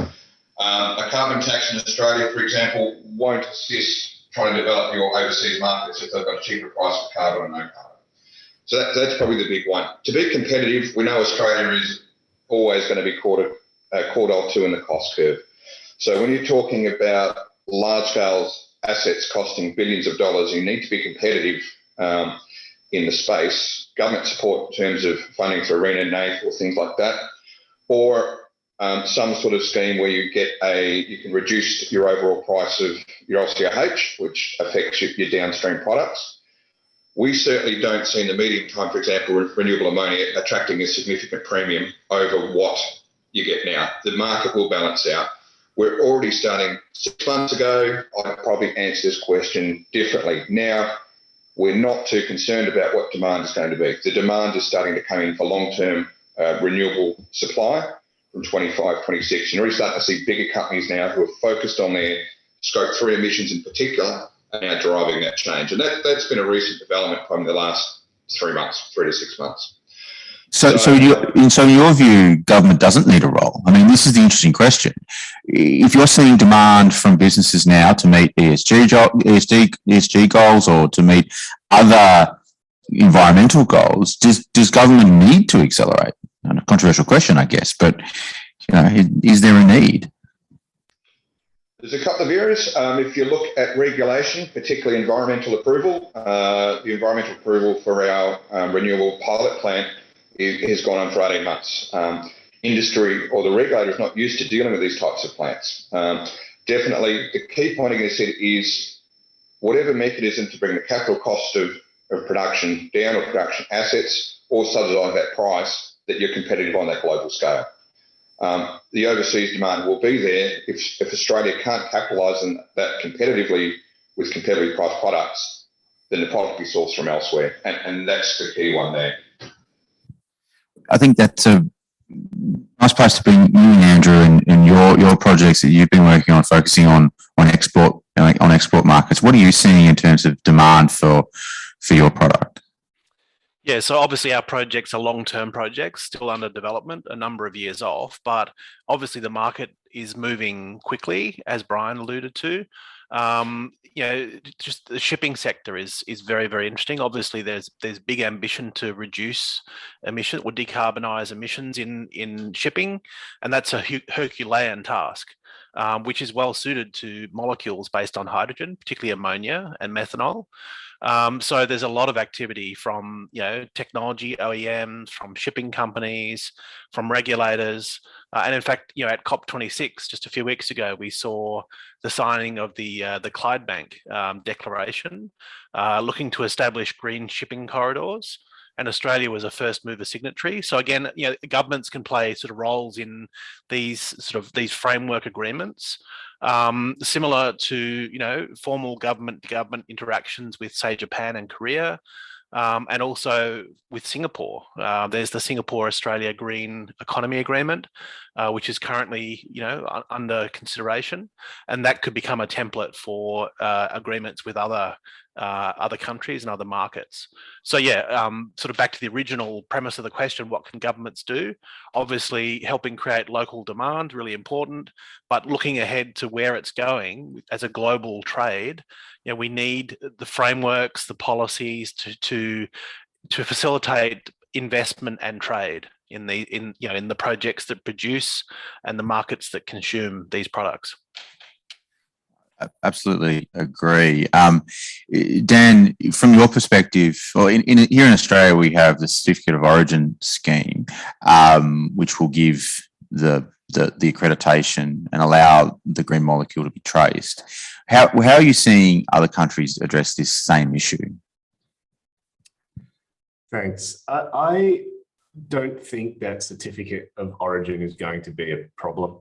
I think, there are now increasingly well-established ways in which internationally the origin of electrons is going to be traced, and that's particularly important for green hydrogen, and particularly important in certain export destinations like Europe, where the origin of the electron, including the way in which it was manufactured and transmitted to the electrolyzer, is very important in accessing the highest margin for green hydrogen, because in Europe, you don't just have to be green, but you have to be green in accordance with certain technical configurations of the setup of your project, which is something we can get into a little bit later. I mean, I've heard some fantastic comments here about the way in which government, I think, in Australia, which will ultimately be a net exporter, needs to take steps to accelerate. But I don't necessarily agree that those are steps to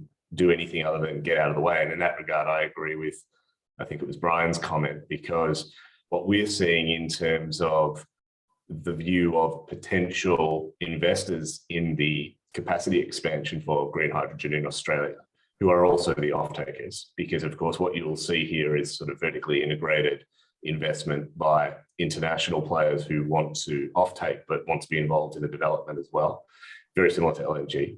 I think their concern is the amount of red tape that they're encountering in getting hold of the land and then the environmental piece.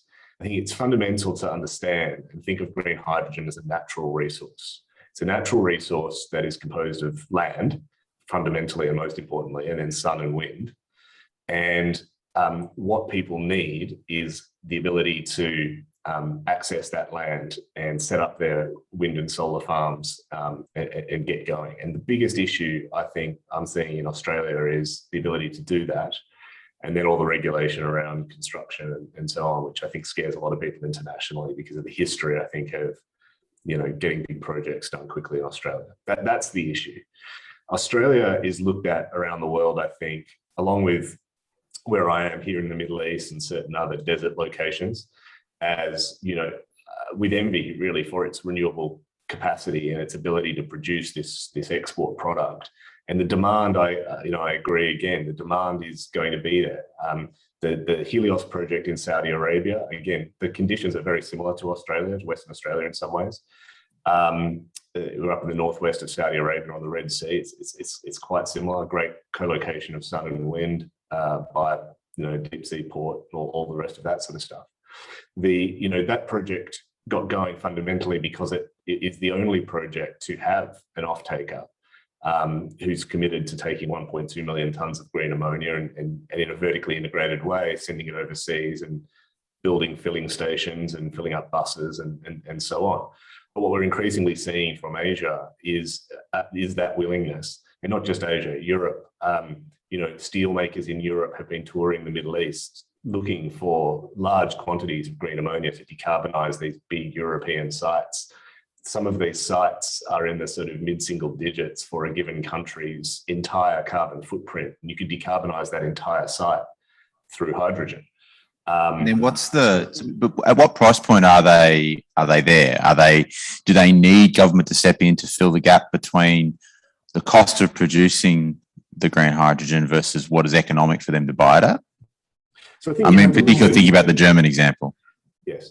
So I think, so Germany's an importer. Right? Germany cannot produce enough renewable energy to decarbonize, and therefore will need to import extensive amounts of hydrogen. And that's recognized in the German national environmental strategy, as well as in the European national environmental strategy. This will be a massive net importer of hydrogen. Now, in order to make that make sense from an economic point of view, there are a number of tools in place, one of which is a carbon tax. And I agree that that is, for somebody who wants to adopt hydrogen in place of hydrocarbons, the easiest and bluntest tool.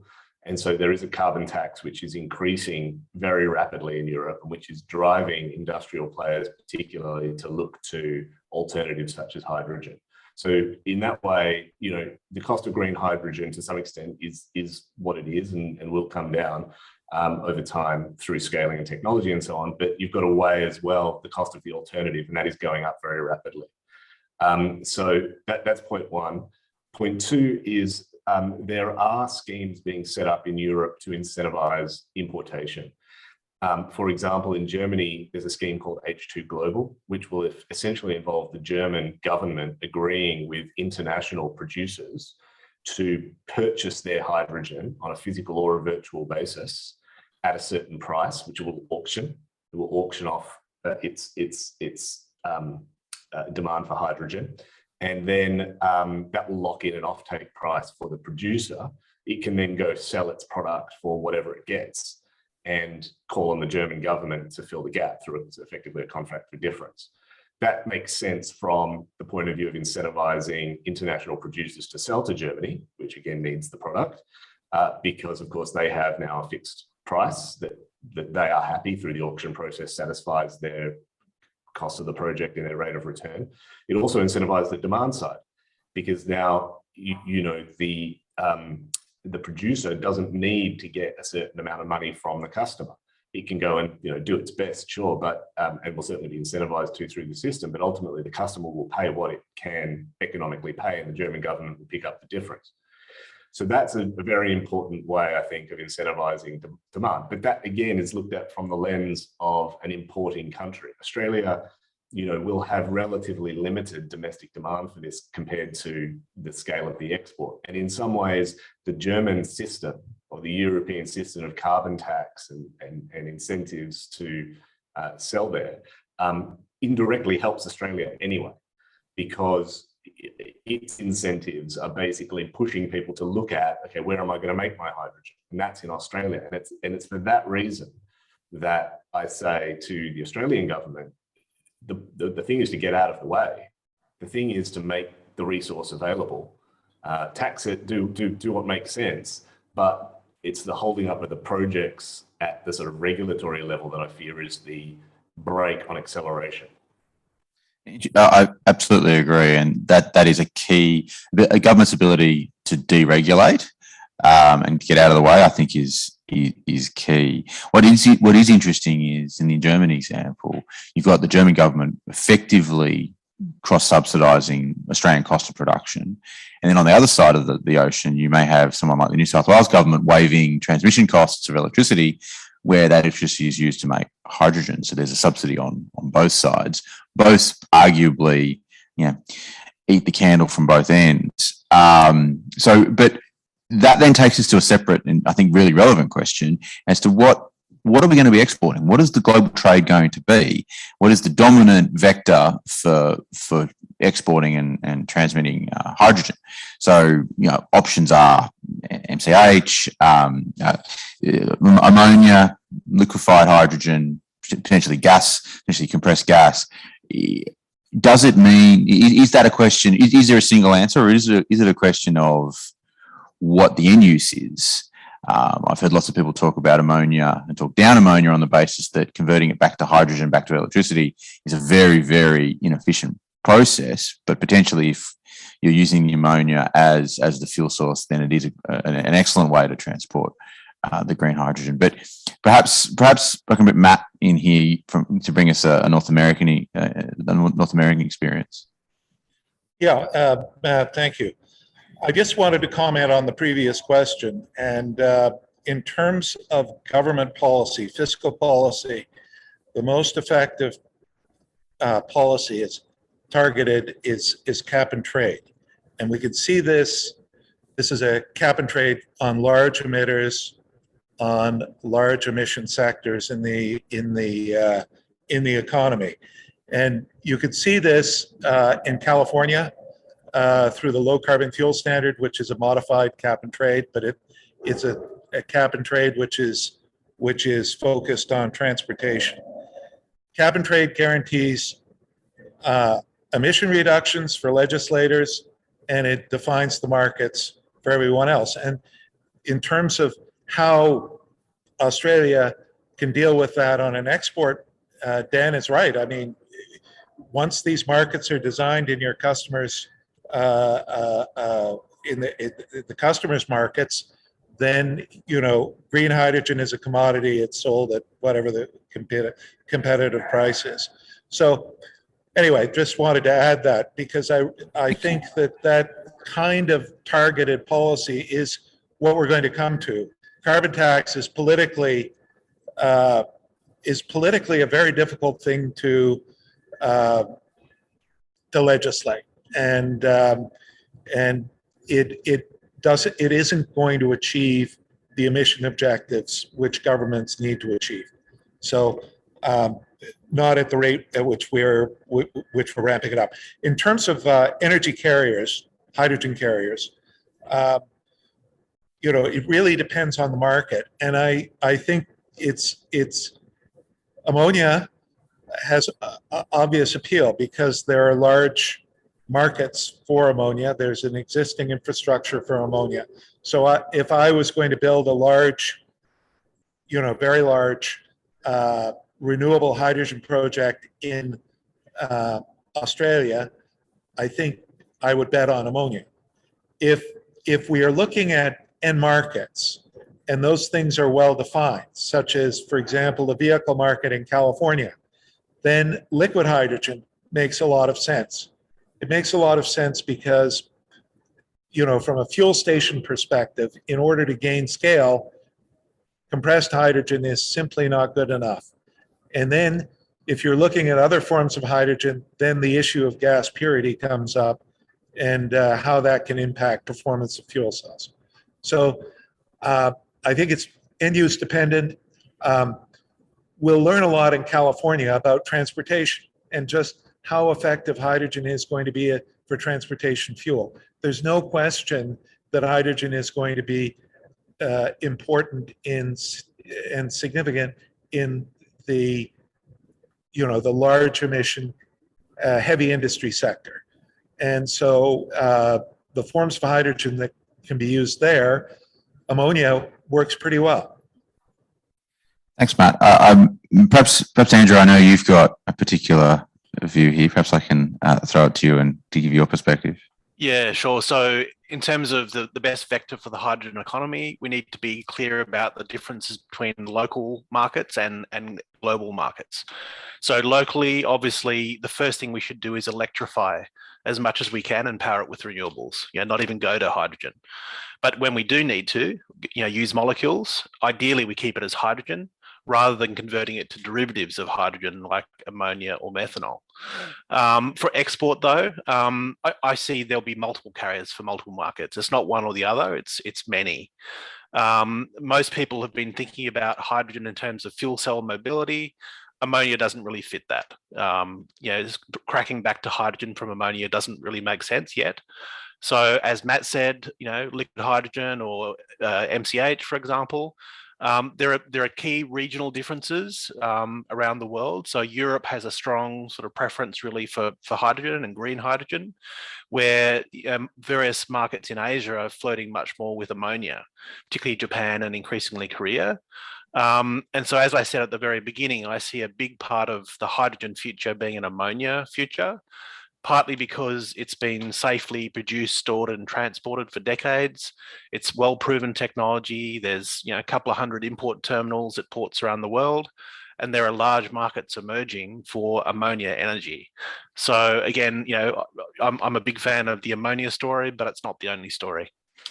And those markets for ammonia, they're energy markets. They're not mobility markets. Is that right? Shipping is definitely a big Shipping, one, yeah. and thermal power generation in the short to medium term. But yeah, shipping is the largest market I see that ammonia is very well suited to.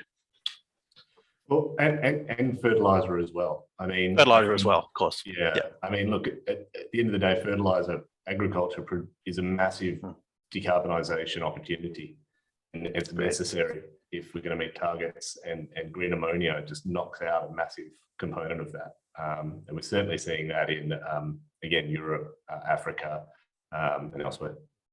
And the explosives market, and there are lots of others fundamentally existing ammonia markets that can be decarbonised by using green ammonia as opposed to what they're currently using, not green ammonia. Brian, I'm interested in your views from Yarra's perspective as to what your customers are saying to you. Are they switching their current ammonia demand or current hydrogen demand, or are they demanding more ammonia or hydrogen? Yeah, if you look at current markets, certainly push to go clean ammonia for current customers, be it blue or green, and there's still a big discussion on which way the industry is going to go. If we're looking new markets, as Andrew said, I think look at those projections. If everybody in this conference started making renewable ammonia, we still wouldn't be able to supply or meet to Southeast Asian demand in 2050. Just not possible at the moment. So that is customer driven. That's new markets, emerging markets for renewable hydrogen. If we come back to Stan's comment, and Andrew, looking at the fertiliser space, this is where it's more complex. Because okay, let's take the power market. They might want to pay multiples of the current ammonia price to green. They probably wouldn't, but there's certainly some multiple volumes for what the green ammonia price is at the moment. Come back to the base sense. If you look at your smaller farmers, your subsistence farmers in Africa, Asia, India, right, who can afford 2 or 3 small bags of fertiliser for their crop to feed their family, and to feed a few more people and make a bit of money. If the ammonia price quadruples, for example, they're no longer able to feed their family effectively. If that happens, we've got a bigger global problem. We all know that we need to make 4 times more food than what we do now by 2050. So the only way to do that is basically crop nutrition. So the key element in all of this, and I certainly, Andrew would probably reflect the view that we want to build new assets, but at this point, we still really don't know what's the market going to pay. That's firming up. But we don't believe now it's going to be significantly multiples or a significant premium above what the current grey market price is. So that's an interesting take in the world again. So maybe that's the role for government, to fill the gap between what the market will pay and what the cost of production is, while the cost of production comes down through economies of scale.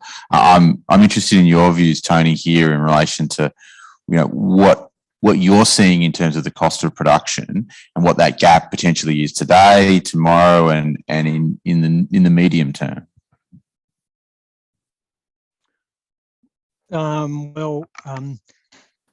At the moment, it's a very significant cost of production. Perhaps right out here and now this year, it's a little bit smaller because of the high international gas prices and the high price of where ammonia is currently trading as a commodity. But long term, then renewable ammonia is probably still looking like multiples the long-term commodity price. So that's certainly challenging, but to replicate the points that everyone else has made, certainly seeing emerging significant markets for ammonia, regardless, and looks like the major trajectory for large-scale production in Australia. So maybe that's the point to move on to, in terms of what can we learn? And I'm interested in your views, Mike. What can we learn from the renewable industry, from your background, and potentially the oil and gas industry in relation to how we accelerate demand? Sure. So we talked about incentives and the RET so I won't labour that point again, other than to say it was a blood instrument that worked. So that is a learning, and it drove down prices to the point where they are today. So that would be one learning. The other I think learning for the renewables industry is how much discovery there is through deployment. And I think we've got to remember we're talking about there's some huge numbers of gigawatt scale production just on the screen here. We've got to be able to walk before we run. So I think the next stage, the next few years, will be critical that we deploy 10 megawatt projects and then 100 megawatt projects, and we scale up, and that we learn along the way. I think trying to go from where we are now to gigawatts would be crazy. The lessons from the renewable industry was that whilst the technology is well understood, putting it together into projects can be where you come unstuck. So developing local capability, the EPC market here locally will be really critical. Understanding the regulatory market as well as it, as these projects grow as well, which again in the renewable space, I think we all underestimated the complexity of that. What will be the MLF issue for the green hydrogen market, for example, right? No one saw that really coming, and that caused a world of pain. So I think there's a lot to be learned. And I'll make one final point, Matt, and then I'll button up, because the other thing I think we could do in this space really easily, when we talked about government role, is not just incentivize, but remove disincentives as well. And we kind of talked about that from a regulatory point of view and approvals point of view. The other one is that we could stop subsidising fossil fuels. And specifically, I think, I mean, that's a kind of a glib statement, but specifically we could remove the remote diesel rebate, right? And that would straight away drive, I think, investment in some applications in Australia to create a domestic market. I absolutely agree. And I think you can Google it and see, I think it's the single largest subsidy, largest tax incentive. I think that's right. I think at the moment we've got about $7 billion of green hydrogen capital support committed across the country. I think that's annually what we spend on the remote diesel rebate. Yeah, a controversial one, but a valid one. Perhaps Andrew, with your experience in renewables, what do you think we can learn from the renewable experience? Yeah, so firstly, I actually see a really key role for both the oil and gas kind of industry experience and the renewable development experience. So firstly, developing these sorts of projects, I mean, these are large, complex projects. They're very capital intensive, certainly at the scales we're developing at. They involve global trade, and they're often located in remote and harsh locations. So there are a lot of similarities to large oil and gas projects, but obviously an oil field or a gas field is now a wind and solar field, a wind and solar park, converting sunshine and wind into electrons and then molecules. So large IOCs or IECs now are a natural fit for this space, but not necessarily in early project development, but obviously more so as you progress towards FID and operations. But specialist renewable project developers also have a really valuable role to play. They're often much more nimble than large IOCs. They can see the future. They can help sort of shift the world in that direction, as we've done with renewables over the last few decades. And obviously then other established players and other sectors like oil and gas sectors come in and lend their heft to make this happen. So I see synergies and partnerships between sort of traditional renewable companies and traditional oil and gas companies. We're starting to see that now with, for example, Total Eren, sort of Lightsource BP, just in the solar space. But I think we'll see a lot more of this as we move towards large, export-oriented power-to-X projects. I absolutely agree. Interesting comments. I know we're running a little bit we're running to time. So perhaps in conclusion, I'll go around the screen and with our expert panel here as to how, in a word or in a sentence, how you feel, how you think we do accelerate the production and use of green hydrogen. I'm happy to kick it off and say demand, demand, demand. We need demand. We need governments to support demand for a relatively short period of time. We've seen that in the Australian renewable context via the RET, to support demand, to create demand, and the market will sort the rest out. And it's a little bit, Kevin Costner-ish, but if you demand it, they will come. So happy to go on the screen. Perhaps a word, Tony, with you and then into Brian. Similarly, important for the government to support domestic sectors, but do it in a target way that gives positive multipliers back into their state economies. Thanks, Tony. Brian, a final word? Yeah, I guess reflective views of a few people. Government needs to clear the way so we can progress the project. The other thing that we haven't mentioned, which is key, is if you look at the millions and millions of tonnes of methanol, ammonia, etc., the key aspect now is who's going to design, operate, maintain those plants. That workforce isn't there.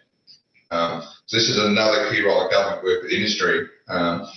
As we all know, these major hazardous facilities aren't toys. They are an inherently dangerous, you need a skilled workforce. It takes 5-6 years to train and operate. So I think government has a role in that. I think demand will come. The issue next is going to be supply of equipment and Australia being competitive in that worldwide market. Thanks, Brian. Anything from you, Matt? Perhaps a final word? I guess, the times demand it, but act boldly and align your climate policies with your future customers, the people you're going to export your green hydrogen to. I think there are partnerships there that are going to be very significant, and are dependencies in the long term, which will create relationships that are going to be, which are going to strengthen the moment now. Great, thank you. Michael? Very briefly, because I did say I was going to button up, but and maybe not that popular at a hydrogen conference, but my take would be electrify everything first and then hydrogen second. Absolutely great. I think, Andrew, you're in a similar view. Anything final comment from you, Andrew? No, just think of this from a manufacturing opportunity perspective, as others have alluded. Obviously, producing, say, ammonia to export, that's manufacturing, but all of the enabling technologies, wind, solar, electrolyzers, these are enormous manufacturing opportunities that the relatively small scale of renewables to this point in Australia hasn't allowed us to crack that seal. But I think these projects are next level, and there are lots of opportunities to pursue. Thanks, Andrew. And Dan, I'm happy to leave the final remarks to you, mate. Look, I'm not that confident in government incentivising demand in Australia, because I don't think the government, frankly, has the right view on, or the necessary view on decarbonisation for us to get there from a sort of creation of demand, reduction of subsidies, carbon taxes. It just won't happen in Australia anytime soon, and the time, you know, is running on. So I don't think that's going to happen. But what I would say is that it doesn't need to happen, because the right way to think of this from Australia's point of view is as the next natural resources story. You know, Australia's been built on natural resources over the years: gold, wool, you know, etc. You know, LNG, mining. This is just the next iteration of that. Australia's got a fantastic history of enabling and succeeding off the back of these natural resources stories. This is the next one. So when you think about it from that point of view, I would say that's the way Australia then can see the commercial opportunity and invest in it to capture that as a commercial opportunity. Forget all the environmental stuff. Other countries are creating the demand for that. Look at it from the point of view of this being Australia's next natural resources story. Thanks very much. I think we're running to time, so unfortunately we haven't got any comment, any time for questions. But thank you very much to our panel, and please thank me in thanking them.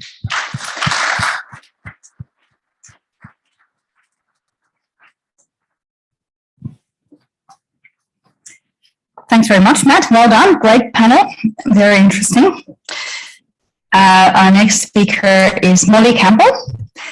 She's going to speak about hydrogen and the art of community acceptance. Molly is the business group leader for DHD's engagement, communication and communities team in Victoria. She and her team deliver community engagement and strategic communication to support the delivery of major infrastructure projects in the energy and other markets.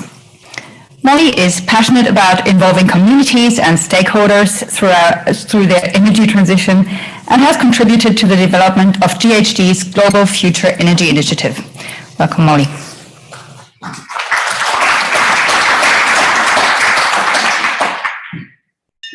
Hi, everyone. It's confronting seeing my face that big up on a screen and being in real life for the first time in so long. So thank you for having me. I'd first like to acknowledge the traditional owners of the land on which we meet today, the Wurundjeri people, and pay my respects to their elders past, present, and emerging. I'm going to switch things up a little bit and actually get you all involved. So if you've got your phone on you or a computer, you can either scan that QR code up there, or you can go to menti.com, www.menti.com, and put in that code 91632990. So I'll give you a moment to do that. We're going to do a few questions throughout the presentation today. I'm actually not going to see the results live because I thought it would be too fiddly, but I will share them afterwards if anyone has interest in hearing. So my first question today for all of you is, what do you think the value in dollars of Australian infrastructure projects that were delayed, cancelled, or mothballed due to community opposition over the past decade? And I think there are some options on the Menti there if you've managed to get in. There's, I think, 5 billion, 10 billion, 20, and 30. So have a guess. The answer is, in fact, $30 billion. So this stat is from Next Gen Engagement. They're doing a 3-year study right now on community opposition and major infrastructure projects, particularly in light of how many infrastructure projects are currently in the early phases in Australia. So there's so many projects built up that are coming through, and we know that that early planning stage is really the riskiest time for projects from a community opposition lens. Now, in preparing for this presentation, I took a look through CSIRO's data on how many hydrogen projects are currently on the books. And there are about 76 Australian hydrogen projects listed on the site, and most of these are under early development.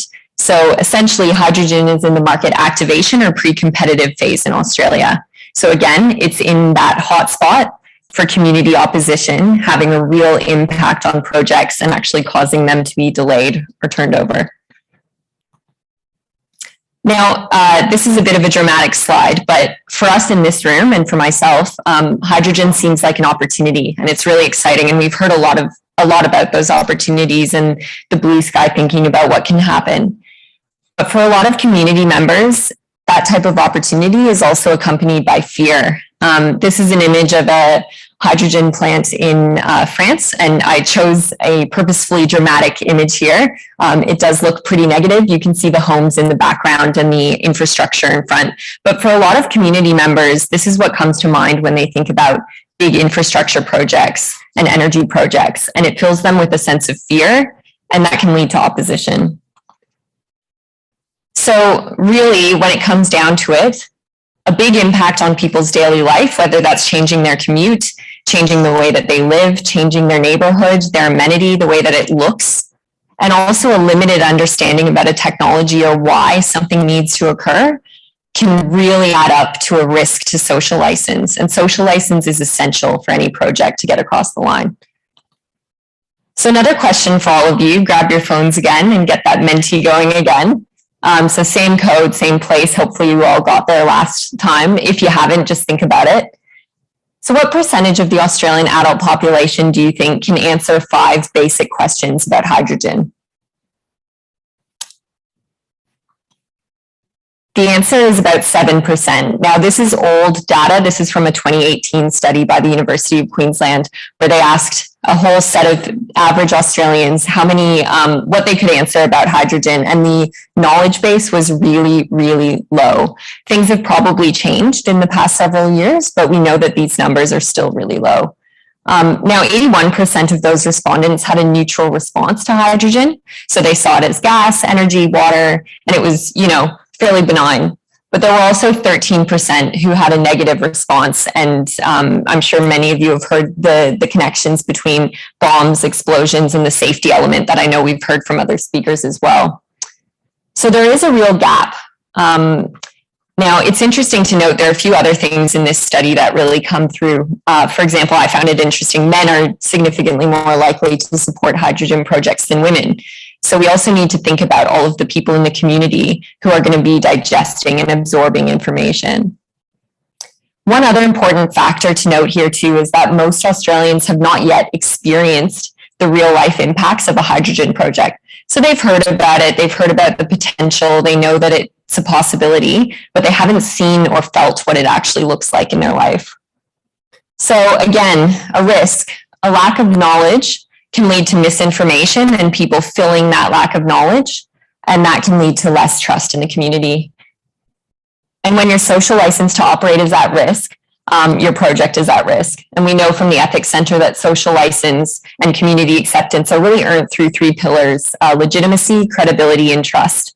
And that social license isn't earned as a once-off, it's an ongoing process. So you have to think about it throughout an entire life cycle of a project.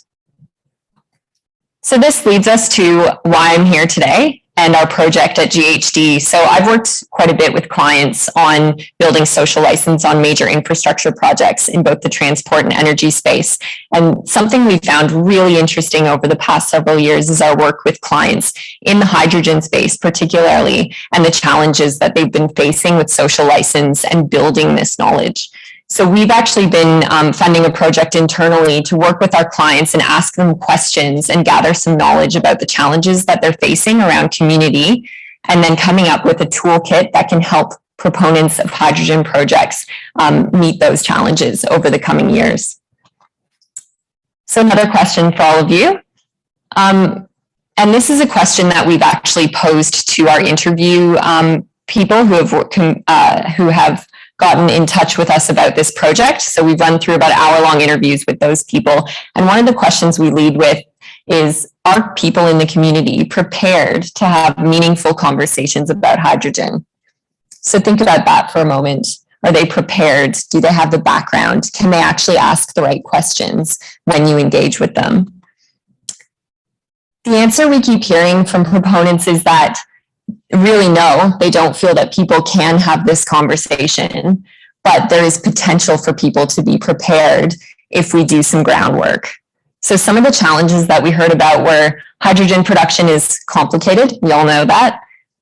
The safety risks can be misunderstood. The gap between technical people and politicians and also the average community member is pretty wide. You can't see how hydrogen is actually made. So unlike a wind farm, it's very difficult to actually see what's happening. People just simply don't know what to ask.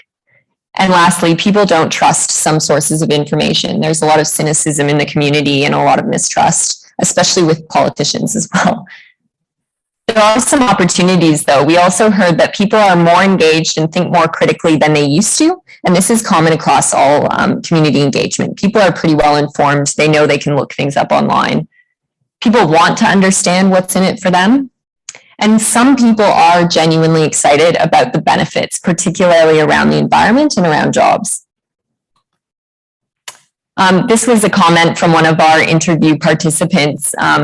They said, you're trying to educate the community, but how interested is the community? They're probably more interested in whether hydrogen is safe, expensive, or what they can use it for. The questions we receive are mostly around applications of hydrogen.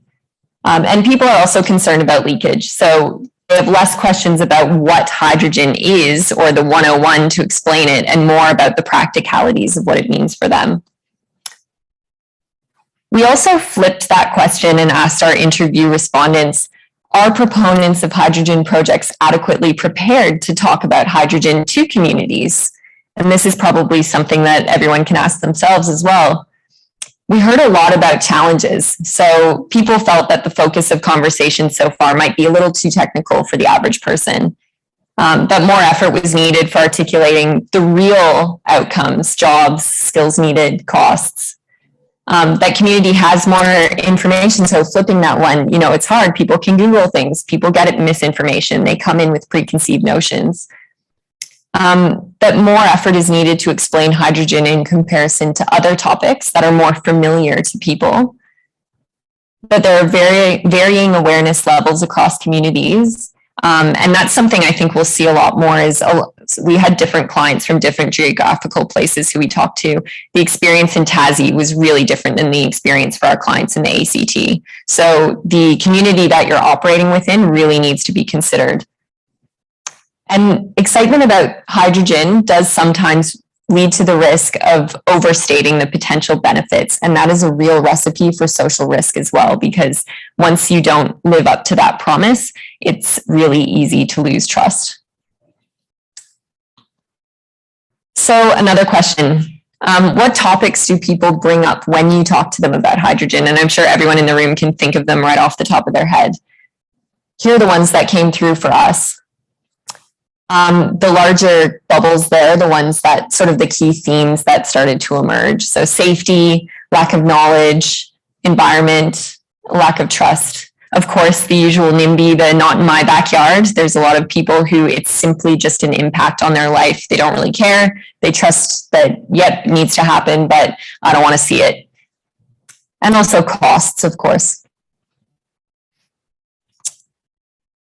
So we pulled all these themes that we've been hearing together into 4 sort of key snapshots of the top things that we hear from people. And we're going to hear from 4 actual individuals. Well, they're sort of characters, but I'll take you through them. So first, water. Someone might say, I've heard that a ton of water is used for hydrogen production. I don't understand how a country affected by drought could use something so water intensive to make energy. And the plant is near farms and vineyards that use the water. There will be a lot of questions about this for people, even when factually it's not a big impact for the specific project. Secondly, safety, and this has come up a lot, I think. Isn't hydrogen extremely explosive? I don't want that facility close to my home, risking the safety of myself and my family.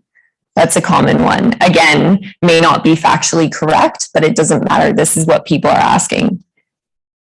Land use and amenity. So my family has lived here for a long time. We've seen the impact of the wind farms on people's views. Now they're going to build these huge facilities. And lastly, skepticism about the benefits. So as I said before, really getting those right is essential.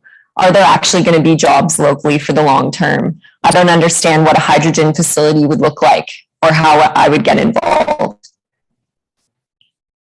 So those factors have been really confronting, huge. We actually did that on purpose because for all of us, we have to go out and talk to people who are going to be living across the road from something, people who are going to have their commute affected, people who are genuinely really worried about water and sea and other important things.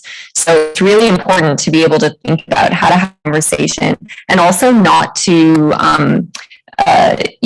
dismiss someone's concern about something just because it isn't factually correct, because they've heard things and they're genuinely concerned and they are a genuine risk to your project, regardless of whether it is factually correct or not.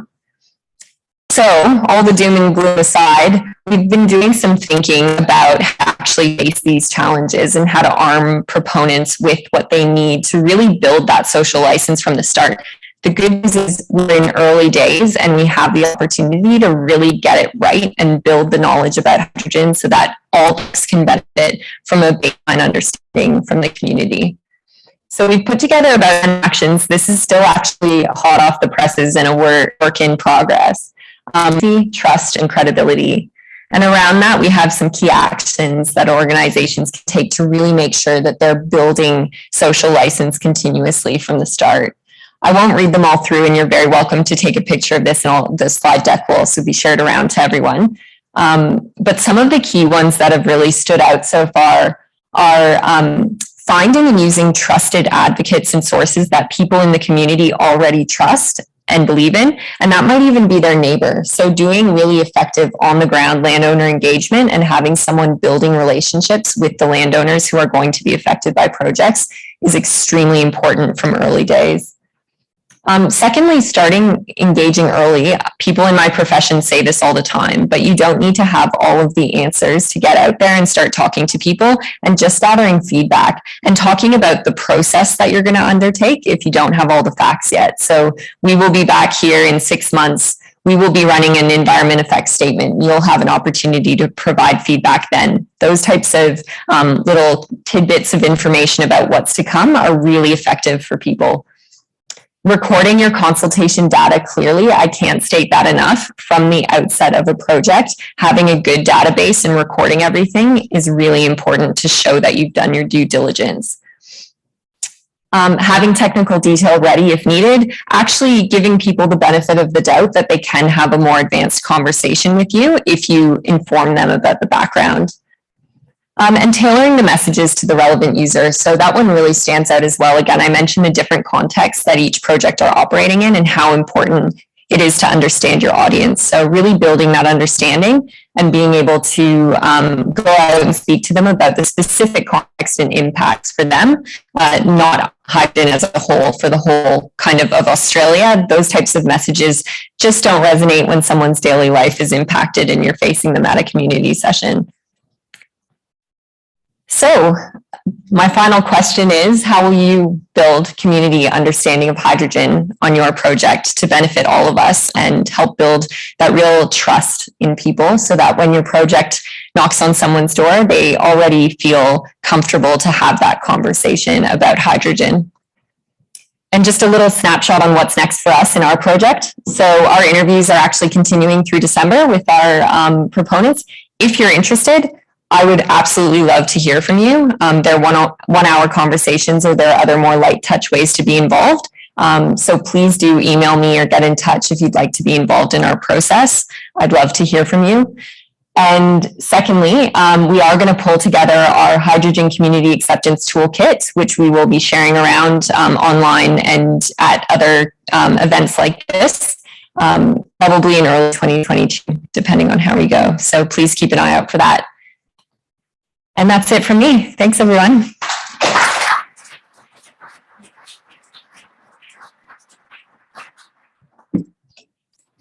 Thanks, Molly. That was absolutely captivating. Thank you so much. May I just add that in Germany alone, there's close to 1,000 citizen associations against wind parks, etc. And that's just associations. But the new coalition has now decided to exactly do what you say, involve communities from a very early point in time, and only then can they later take legal action. If they weren't involved at the start, there's no more chance. So that's been changed. Right. With those words, thank you for sticking around. I shall let you have lunch, which I'm assuming will be somewhere out here, and see you at 2 p.m. Thank you.